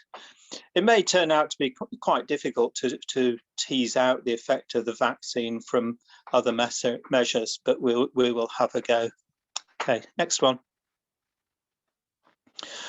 Now, what about the R? How does the R calculation work? Epidemiologists use a variety of ways of doing this. It usually relies on prior information on the serial interval of transmissions, which is the number of days after infection that you're infectious for. They often use Bayesian methods, but in a way which I don't think properly takes account of time series properties of the data. There's also simpler methods like what's produced by the Robert Koch Institute in Germany, which is based on a ratio of moving averages. But within our model, we can get that growth rate out from the growth rate of that we estimate from the model plus the growth rate of the growth rate. So it's an estimate of gamma plus an estimate of G. And those are given by the Kalman filter. From that, you get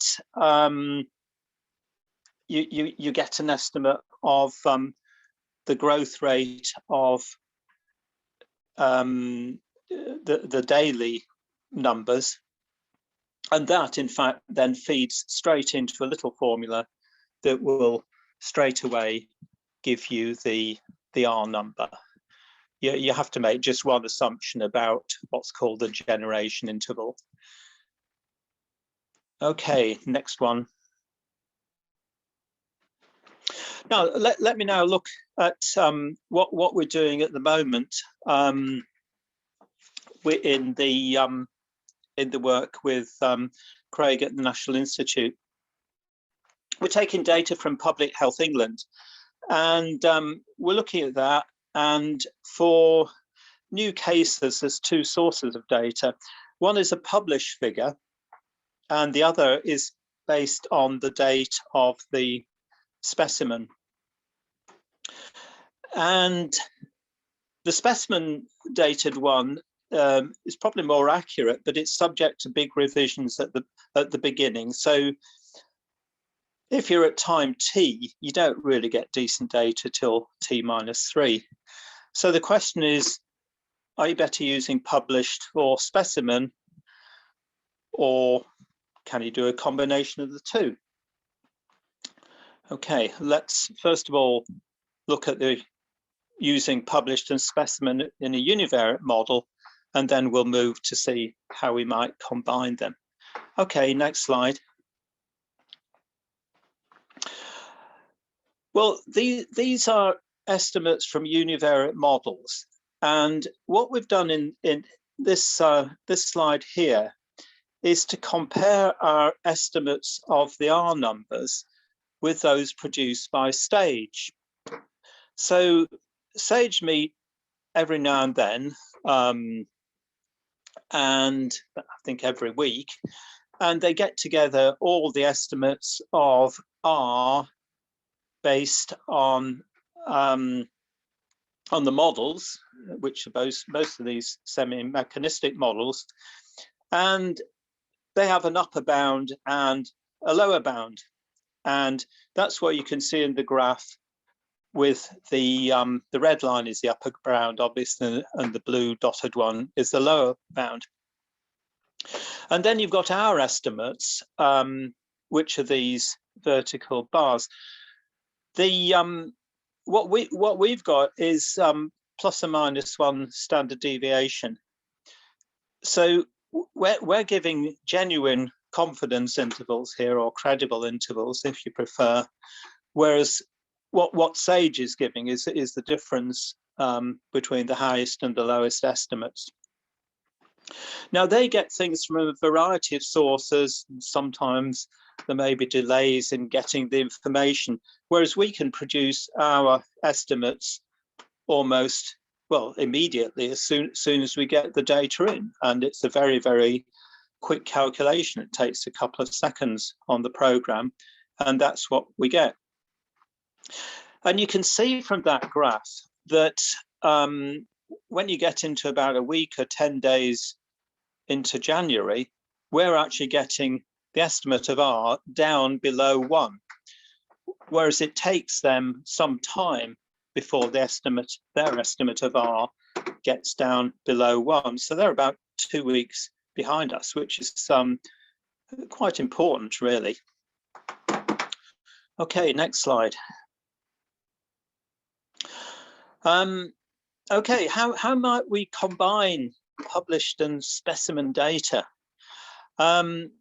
Well, we can do this by constructing a bivariate model. So we have one equation for the for the log of the growth rate of published figures, and another for the ones that are specimen dated.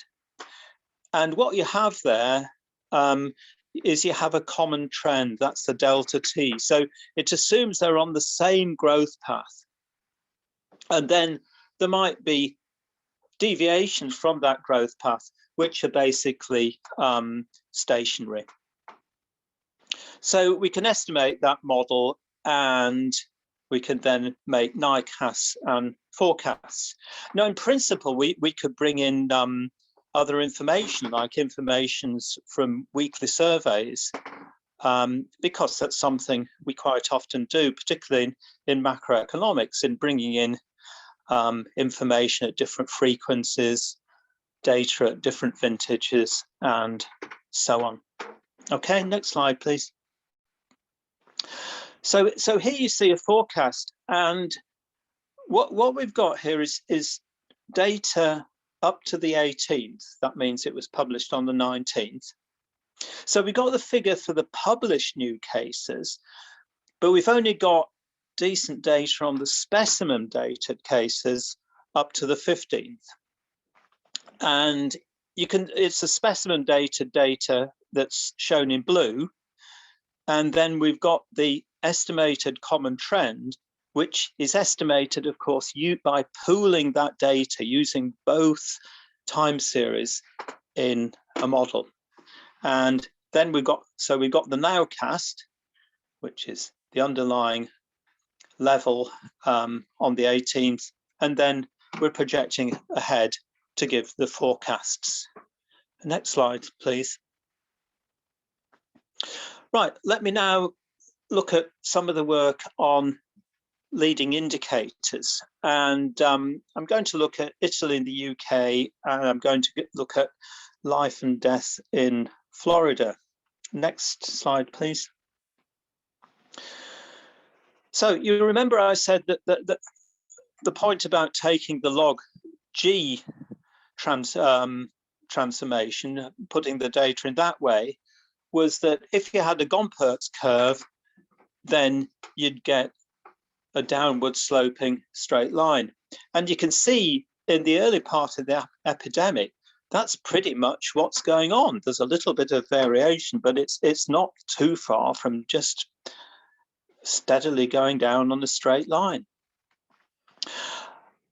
And what you can see here is the UK is the red series, and it's above the blue series, which is Italy. And that's because the UK is lagging behind Italy. As we all know, Italy got it first, and then it came here. So the thing is, if you then shove the UK back a couple of weeks, what happens? Next slide, please. Well, that's what's happened. They're then on the same growth path. And if you look at the difference in the two series, it seems you got a stationary series and the mean is more or less zero. So the bottom line on that is we could have used Italy as a leading indicator for the UK. And I mean, you could almost just take the figures for Italy, but we can put those together in a bivariate model. And if we do that, then we get nowcasts and forecasts and so on. We get out all the information we want. Okay, next slide, please, Chloe.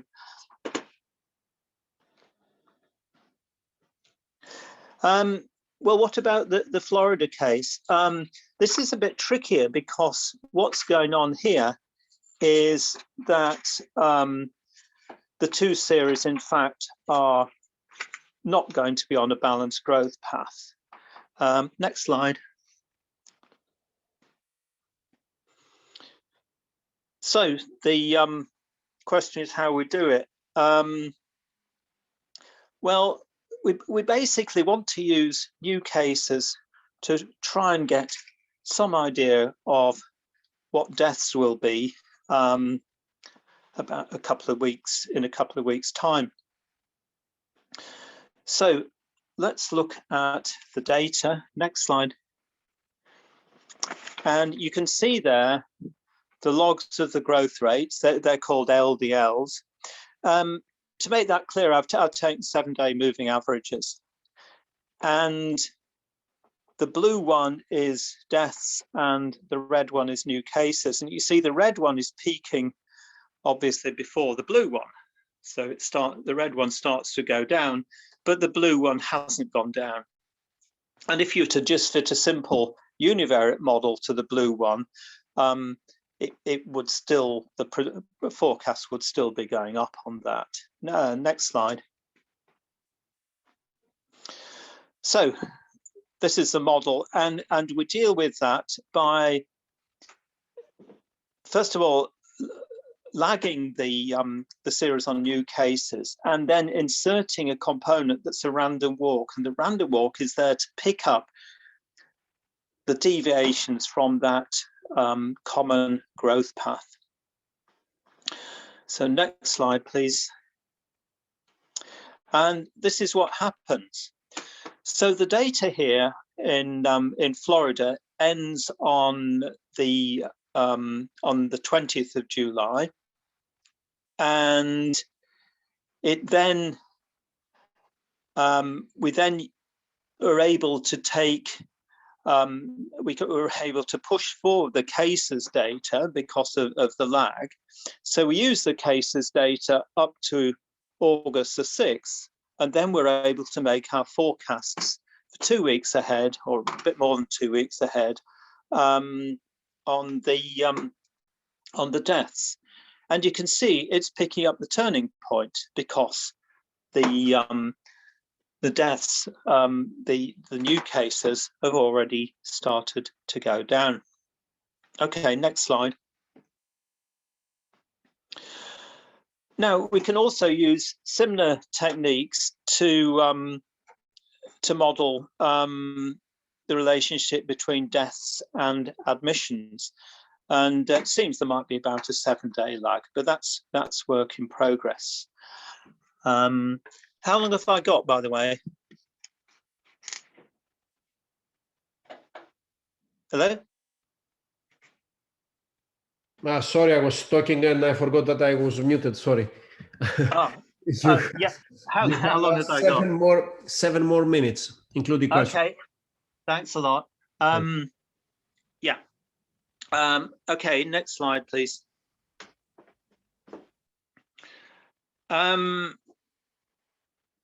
Yeah, these are forecasts of deaths based on admission data, and again, it's the same idea as we had with the different vintages of the specification and the publication data for new cases, except here it's done with the same model as we use for Florida, in that we have to insert that random walk component into the new cases.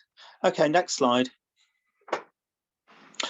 So finally, I'm going to turn attention to looking at Sweden and what the effect of the Swedish lockdown might have been. So as we all know, that the Swedes had a soft lockdown policy. So what was the result of that? What might it have done to deaths, for example? Now, most people in answering that question say, well, we look at other Scandinavian countries like Norway and Finland and Estonia and so on, Denmark, and we look at them. And if you do that, Sweden has got far more new cases and hence deaths than they do. But the question is that what you should be looking at? So what I'm maintaining here is that what you should be looking at is the growth path that Sweden was on and then would have been on if it had had the kind of hard lockdown that you got in the UK and Italy. So next slide, please.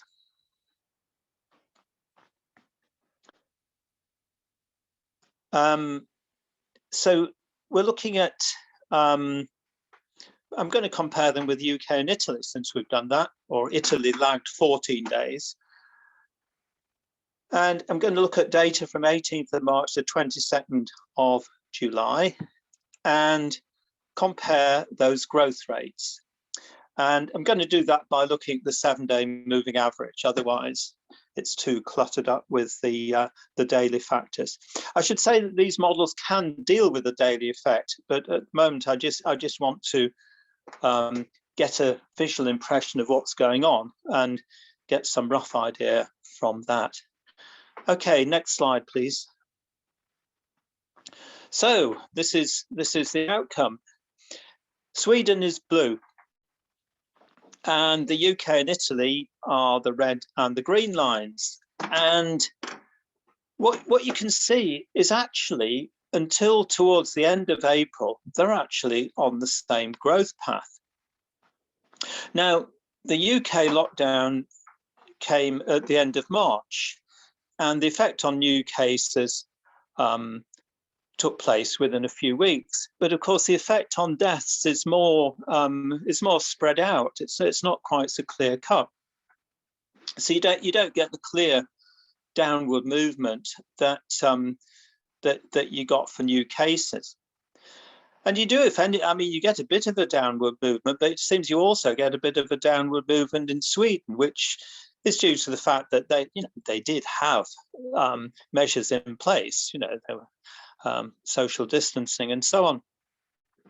But the real difference comes from the end of April onwards, when in fact what happens is the UK and Italy keep on the same growth path, whereas Sweden, it goes up a bit. In other words, the gamma gets more positive. It speeds up. It's not going down as fast as the other two countries, and it's that difference that then you can try to measure and give you some estimate of the number of additional deaths in Sweden because they had a softer lockdown.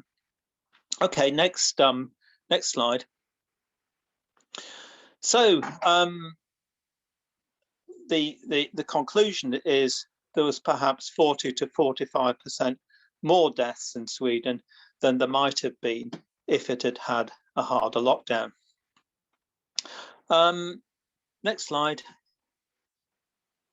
And then finally, I compare it with synthetic control. So various people have been using synthetic control methods on this, and there's a nice paper that I'd show in the Econometrics journal, and the weights he comes out with are Finland, Norway, Denmark, Estonia, which seems reasonable, plus Greece, which somehow has sort of popped into Scandinavia. And at the end of the day, he ends up concluding that there's, when he looks at excess deaths, that we're talking about sort of 25–30% fewer, which actually is not that far from the figure that I was getting. But the balanced growth model, I think, is the way in which you should be looking at these things. And this follows on from a more general problem about control groups, balanced growth, and synthetic control that I wrote with Stephen Teal, which has just come out in the Journal of Applied Econometrics. So that's what we've done in the past, what we're doing now, and some indication of what we're planning to do in the future. I don't know if I'll be able to take questions or not, given I'm doing this on my iPhone, but if not, Paul Catterman is standing by and he will do it, hopefully. Thank you very much. Thank you, Andrew. Thanks a lot. So we have, I guess, one question at most.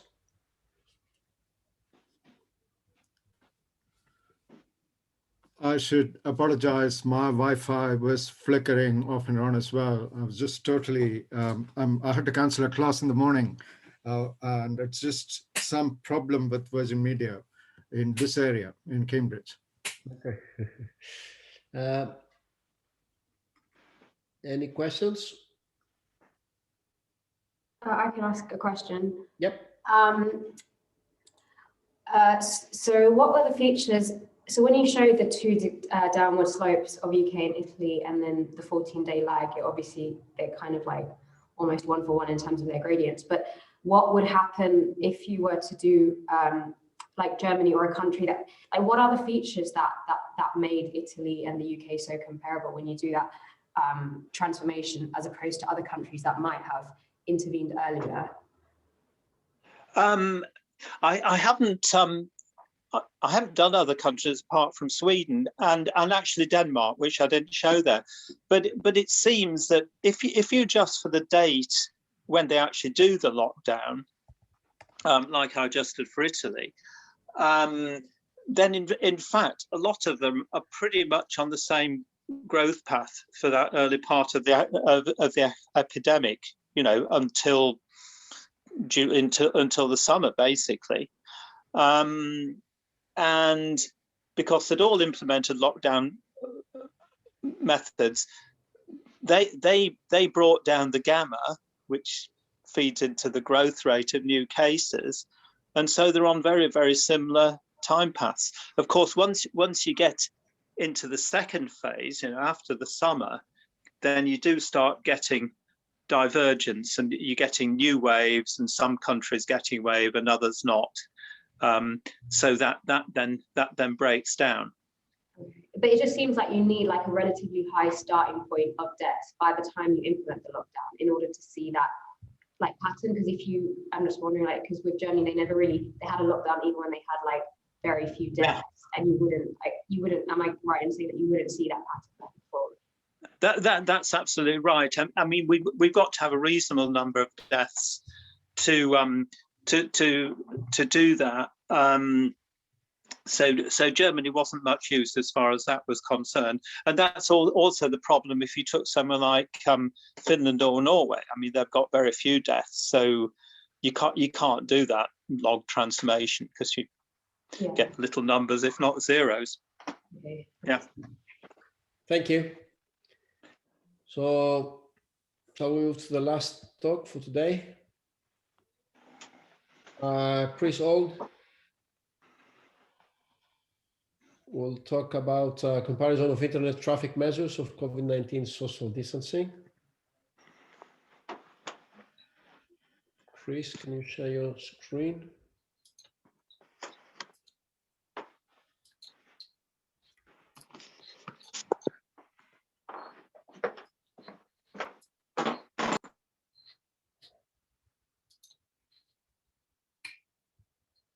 Can people see that?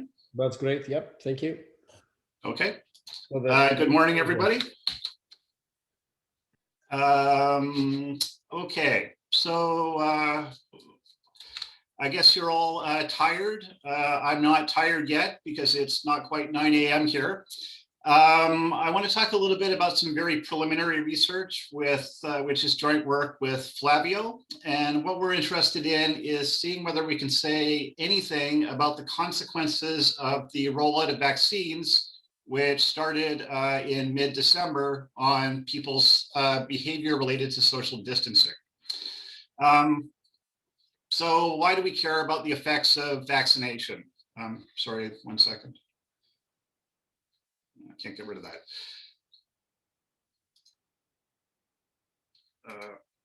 Okay, sorry about that. Okay, so why do we care?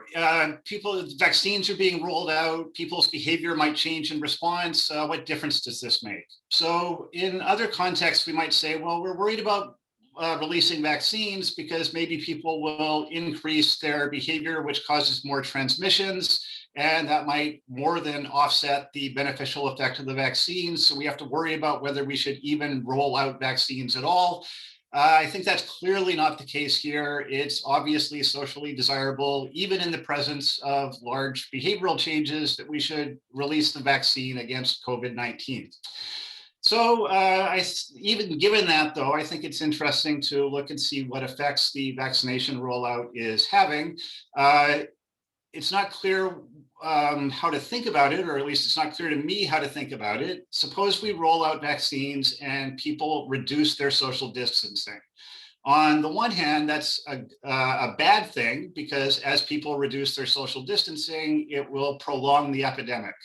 On the other hand, the social planner would want us to reduce social distancing, because social distancing is costly, and those costs are lower the higher the percentage of the population that's vaccinated. So I'm not entirely sure about the underlying theory here, how we should think about the results. So this is measurement without theory, and that's always great science. But let's just see if we can say anything empirically about what's going on, and try to make sense of it a bit later, perhaps. So the data are currently extremely limited. As far as we're aware, this is the first start, anyways, of a paper trying to study these things. The vaccination rollout started in mid-December. I'm going to show you what we can say from data that's current up until a little less than 2 weeks ago, ending January 31st. And we're going to look at these are all aggregate data. We don't have any micro data on anything that's going on here. And I'm going to show you 2 separate sets of analyses.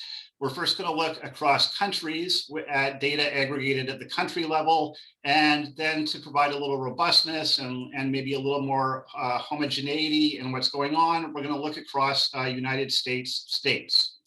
And in red here, I hope you can see my cursor. In red, you should keep in mind, this is extremely preliminary analysis, so use at your own risk. So I just talked about this a bit. So why might we expect vaccinations to have an effect on social distancing? Well, there's several things going on, possibly. First, if somebody gets a vaccination, that clearly changes their incentives to socially distance.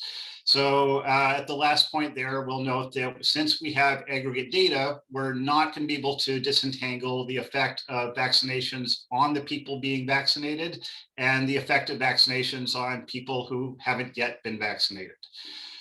So we also might think that, as in a maybe less economist-y rational choice kind of way, that as vaccinations start getting rolled out, people kind of just relax. They're sick and tired of social distancing.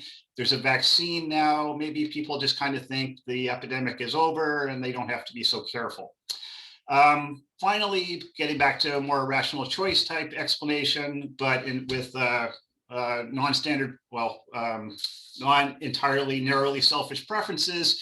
If I haven't been vaccinated yet, but I'm worried about infecting other people, well, as more people around me become vaccinated, I have less incentive to refrain or to keep social distancing. So if you want a little bit more formal treatment of these sorts of issues, you can look at a couple of nice papers by Flavio with the citations there.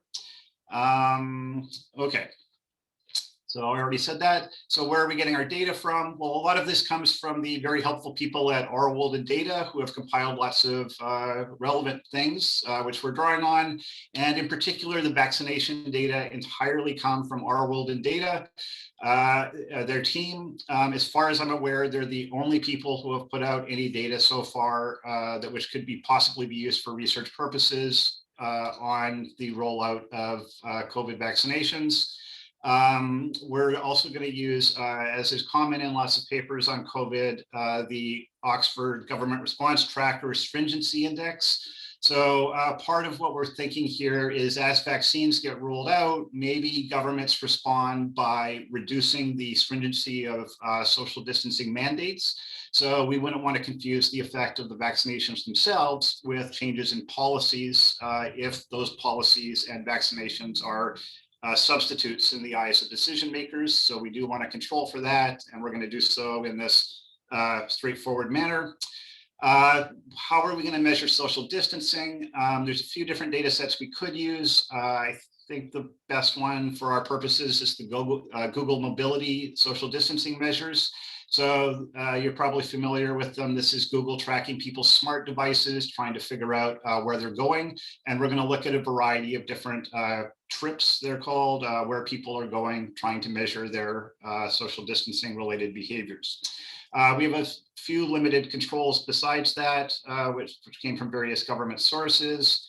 And as I said, we're going to look at data up to the end of January. So this is essentially looking at what's happening during January. So how are we going to look at this? Well, if you're hoping I'm going to now tell you about some amazing instrumental variable we've got, I'm afraid you're going to be disappointed. All we're really going to do here is calculate correlations. So I just want to know if in a given region, so a US state or a country, vaccines are being rolled out quicker, is that associated with a higher or lower change in social distancing? So there's all sorts of problems with that. And as I've got there on the third point, you can believe these effects are causal to the same extent you believe that the implied conditional exogeneity assumption is valid. So we'll think about that a little bit more, and you can keep that in mind as a very important caveat when we start looking at the econometric results. So how are we going to deal with possible endogeneity issues? Well, as I just said, we're basically not, but we're going to try to deploy the usual sorts of batteries of fixed effects and panel data methods to at least sort of mitigate any problems that we might have there. So it will also, before I show you estimates of the effects of vaccinations on social distancing, we'll look at see what we can say about correlates. I'm not even going to say determinants or causes, but just some correlates of the rollout of vaccines to try to get an idea whether it might be reasonable to say that they're conditionally as good as random. Another important caveat is at the moment, we're only using observations on states or countries which have positive vaccination rates. So we're not going to try to use the pre-vaccination period as a kind of control group, and we're not going to use countries in which vaccines haven't been implemented by the end of January as control groups either. We would like to do that, but there's currently problems with the data we're trying to sort out. In particular, it's very difficult to distinguish between whether a missing value is really missing data or whether it's a zero. So once we've solved that issue, we might be able to say, we'll get a little bit more precise estimates anyways. So given we don't have a structural model, and again, we're relying on panel data methods to try to mitigate endogeneity problems. What are we going to do? So we're just going to look at some standard panel data models. We've tried implementing a whole bunch of different models because there's no sort of gold standard here. I don't want to bore you by showing you large batteries of different panel data models for these things. So I'm just going to show you results from 2 different specifications, which are sort of workhorse standards. So in the top equation here, this is a standard panel data model with country or state specific fixed effects, which we're hoping are going to sweep out quite a lot of heterogeneity, and country or state specific time trends. The important variables here are V is the total vaccinations to date in region I on day T. So these are going to be daily data. And the important control we've got is this stringency index indicating policy responses to COVID-19. And our parameter of interest here is theta. As the number of vaccinations goes up, what happens to various measures of social distancing Y? So it's an alternate specification to look at to assess robustness. We're going to do much the same thing, except include a 1-week lag of the dependent variable to try to suck up a lot of possible problems and just see if we get kind of the same results from these 2 alternate structures.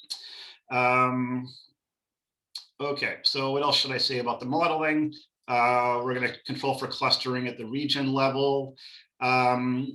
The only other covariate we've really looked at to try to figure out if it makes a difference is temperature, which a lot of people point at as something that affects both behavior and possibly the biological transmission of the disease. We have tried including that, and it doesn't appear to make any difference whatsoever. In the results I'm going to show you, it's not included because there's some missing data on temperature, and if it doesn't make any difference, we'd rather have a larger sample. we're also not going to put any measures of the state of the pandemic on the right-hand side of these equations. That would introduce all sorts of endogeneity problems. So we're relying here mostly on these fixed effects to sweep out the state of the pandemic as of the time of the beginning of the vaccine rollout. Okay, so let's look just a little bit at the Google mobility data to get an idea as to what they are if you haven't seen them before. This is, again, tracking smart devices more generally to try to figure out where people are going. This is the data from Canada, just to give you an idea what these sorts of things look like, either for a US state or for a country. Google reports the data in terms of percentage deviations from a baseline period in early 2020. So, this means, for example, this is roughly what, a negative 70% change in these ones I'm pointing my cursor at, if you can see my cursor. They track a number of different locations people might be visiting. So higher residential means people are staying at home more. All the other outcomes mean people are social distance, or higher values mean people are social distancing less. So we have retail and recreation, grocery and pharmacy, parks, transit, going to work, and again, staying at home. So one thing to note here is there's a bit of a problem in the sense that you'll notice that the social distancing measures go a bit wonky over here in December. Of course, that's the holiday season. So, and the vaccine rollout begins immediately prior to the holiday season. So we have to worry a little bit about what's going on. We don't want to conflate the rollout of vaccines with, say, different countries celebrating Christmas in different ways or something like that.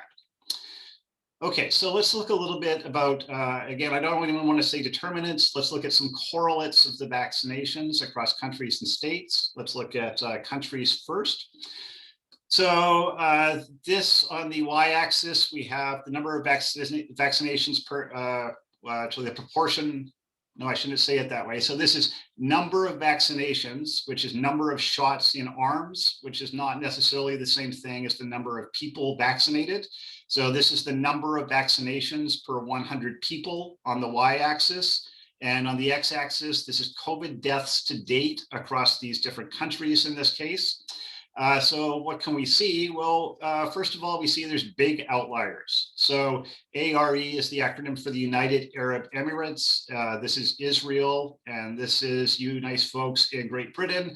You guys are outliers. You have more vaccines than we would expect, given your deaths per capita. And in fact, you guys make the graph hard to read. So if I just redraw that same graph without, in particular, Israel and the United Arab Emirates, it's a little clearer. And what we see just from, without doing any statistics, just using the eyeball metric, there doesn't seem to be a relationship between the severity of the pandemic and how many vaccines have been given out as of the end of January, which is concerning.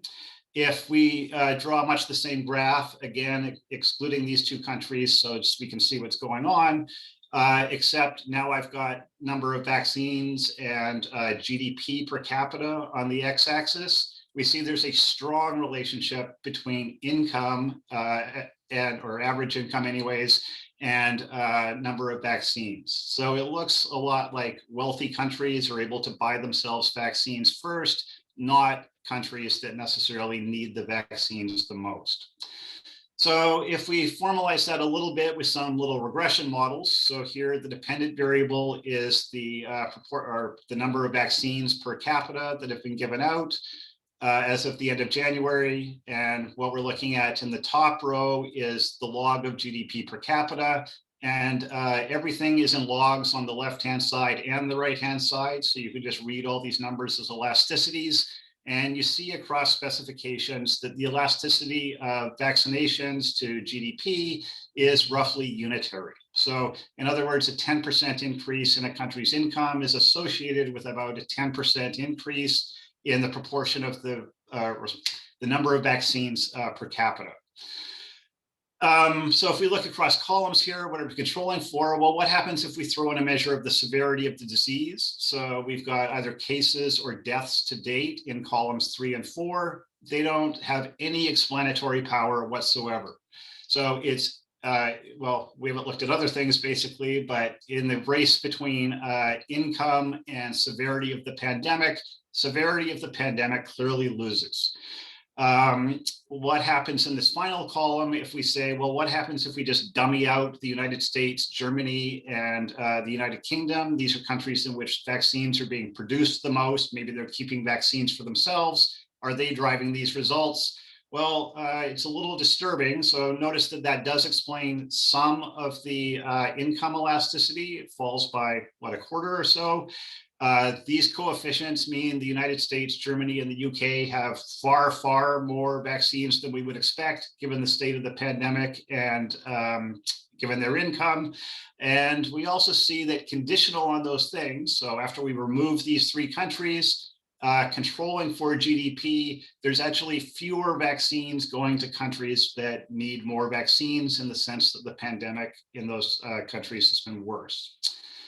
Sorry, I'm really trying to go fast now. What if we do the same sort of analysis across US states rather than across countries? Well, it's a lot more random across US states. So here's again, this is deaths per capita on the x-axis. There doesn't appear to be any relation using our eyeball metric between vaccinations and the state of the pandemic, at least by that measure. If we look at how wealthy US states are and compare that to how many vaccinations have been given out, unlike in our global analysis, there's no apparent relationship at all. And our eyeball metric is validated when we run these through a little regression model. Basically, nothing predicts the rollout of vaccine. Well, I shouldn't say that strongly. Nothing we've got in our little model here appears to predict vaccinations across US states. Except in column 2 here, it looks maybe like there's, again, a disturbingly negative correlation between the state of the pandemic and number of vaccines which have been given out. And in the final column here, in the search for identification, we thought that maybe we could look across US states and say, well, there's this political impetus to give vaccines, or the Trump administration allegedly was giving vaccines to Republican states first. Maybe that would help us figure out what's going on. That doesn't appear to actually be true. So this is just a dummy for the state voted for Trump in the 2020 presidential election. It doesn't appear to have any explanatory power, either conditionally here, excuse me, or unconditionally. Okay, so what can we say from our models? What effect did the rollout of vaccines have on these social distancing behaviors? So first, here's the results from our global analysis. These are coefficients and 95% confidence intervals on log vaccinations per capita. And these various measures here are various social distancing measures, so retail through residential again. And this first is our model with country effects and country specific linear time trends. So we don't get statistical significance for anything, and we get, so these are both substantially and statistically insignificant estimates for all of the social distancing measures, including residential, except workplace visits. So what this says is the elasticity of workplace visits to vaccinations is about 0.05. So a 10% increase in vaccinations is associated with about a 0.5% increase in workplace visits. And that's a highly statistically significant estimate. If instead we again look across countries, so this is still global level analysis, if we use this alternate model in which we're trying to suck up endogeneity concerns with a lag dependent variable, the results are pretty similar. We now get perhaps a negative estimate of the effect of more vaccinations on all these measures of, well, what is it? Retail, grocery, and parks. We see less residential visits, which suggests that people are staying at home less. And once again, we see that workplace visits appear to respond fairly strongly to more vaccinations. And sorry, the x-axes here in these two different graphs are misleadingly different, but you can see that the magnitude of the estimate is quite similar. What if we do this same analysis across US states? So now we've got the US state model with, sorry, it says country, but that should say state-specific linear time trends. And we see much the same pattern, which is, I guess, comforting. We don't see much effect whatsoever of vaccinations on measures of social distancing, including residential visits, except workplace visits. If instead we look across US states, but we use our panel model with the 1 week lag and the dependent variable, the results are a little less robust than in the global case. And that's generally true. Again, I mentioned we've estimated a whole battery of models here. Generally, the global results are fairly robust to what specification we use, whereas the American results are a little, well, not a little, they are more sensitive to the specification we use. But it's broadly the same story. We're getting this negative estimate on parks visits, but it's also, for reasons I haven't determined, massively uncertain, so I wouldn't put too much weight on that. And we still get a positive coefficient on workplace visits, but it's no longer statistically significant. And here, somewhat surprisingly, we get an almost statistically significant, but substantially very small increase in residential visits. So that's essentially what we've got so far. We're still working on this and hope, like I said, to be able to say a few more things. We want to use the pre-vaccination period and the timing of the rollout across countries to a greater extent. We also haven't exploited anything about different age groups. So in some countries, the vaccine is more, through policy, has been more age weighted. Maybe in some countries, it's things like you can't have a vaccine unless you're over 75, whereas in other countries, you have a higher likelihood of getting it if you're a relatively young person. That might help us understand what's going on in a bit more. And again, we haven't exploited that at all yet. So what should you take away from this? Well, remember what we did is we looked across countries and separately across US states at the correlates and the consequences of the vaccine rollout. And what we found was across countries, income is highly associated with more vaccines. The state of the pandemic is not. In fact, it might perversely be that countries that need the vaccine most are less likely to get it. And it looks like across countries, people are going back to work as vaccines are rolled out, but other measures of social distancing aren't changing. And we see a somewhat similar story if we look within a country rather than across countries, at least if we look at the United States. The rollout of vaccines is more random with respect to the covariates we've got across US states. Nothing we have seems to predict it, including this political measure we threw in the model. And woke place visits, sorry about that. Workplace visits in the US also seem to be the only thing that really seems to be responding to the rollout of vaccines. So I think I'm just under my half an hour there, and that's the end of my talk. Brilliant. I'm happy to take questions. Compensated for the previous delays. Excellent. Thank you. Thanks a lot. We have plenty of time then for discussions. Any questions? Just one. Can I? Social distancing might be expected to respond to vaccination numbers after a duration, which is sort of approximately equal to the time when immunity can be expected, isn't it? So you would expect a lag with respect to the vaccination dates. I wondered whether you tried that. Well, we haven't tried that yet, no, but that's definitely a good idea. So this is just, yeah, like I said, this is just contemporaneous correlates of behavior in vaccines that we've got so far, but I completely agree. We're also, there's high informational demands on people in the model. Essentially, our model sort of says, people read the newspaper every day and look at what's going on with vaccinations and respond immediately, which is obviously not going on.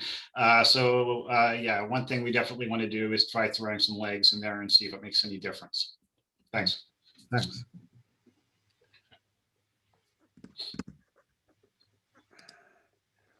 Can I make a point? I think it's slightly in line with the last point. Is that I think it's really in some sense too early, because if you think about vaccines in any household, in order to have confidence about going out, you'd like everyone not just to have one vaccine, but to have two. And then you'd like to know about what their expectations were about themselves being asymptomatic or meeting other people. Where now we know about new strains of this, it's quite possible that we hear that it's possible you can get it again with a new strain. So in some sense, I think when you're looking for these vaccine effects on distancing and other behaviors, I think my intuition is that it's too early. And I think we're going to see quite a lot of this unfolding as more people, everyone in the household, more people, externalities of other people, people's fears about strains, etc., all play out. And I think in some sense, I mean, I think there's some microeconometric evidence coming out from Israel, which is that far further on, that I think probably I would like to, I mean, I don't know specific papers, but I would like to see what's happening amongst the countries where most of the action is, and they've got a substantial fraction of people who've been vaccinated. Sure. Yeah. And that's consistent with our results, right? So we're not really seeing much in terms of these other, except for workplace visits, but there have been, even as of the end of January, though, there were, so if we look, say, at US states here, there are substantial proportions of the population have been vaccinated by the end of our short window.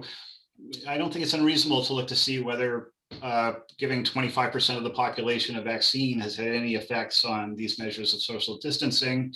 And we do get these workplace effects. So one interpretation of that might be people are still staying home because all these mandates are still in place. Maybe these mandates typically don't cover workplace visits. So what we might be seeing here is in the areas in which people can respond, they are responding.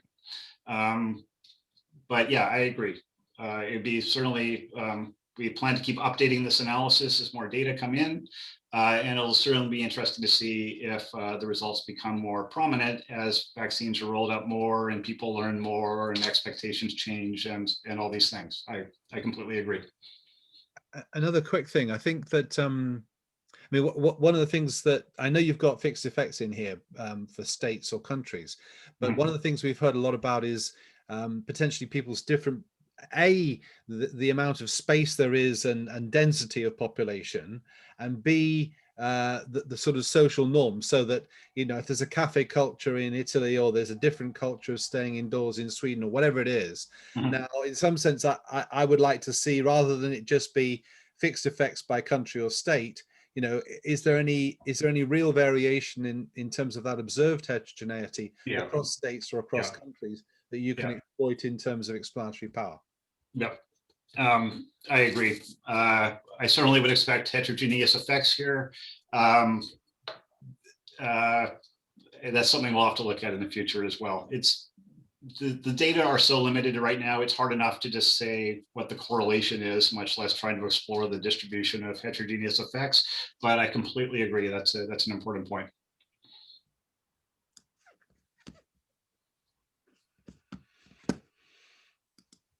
I guess we can have time for one more question.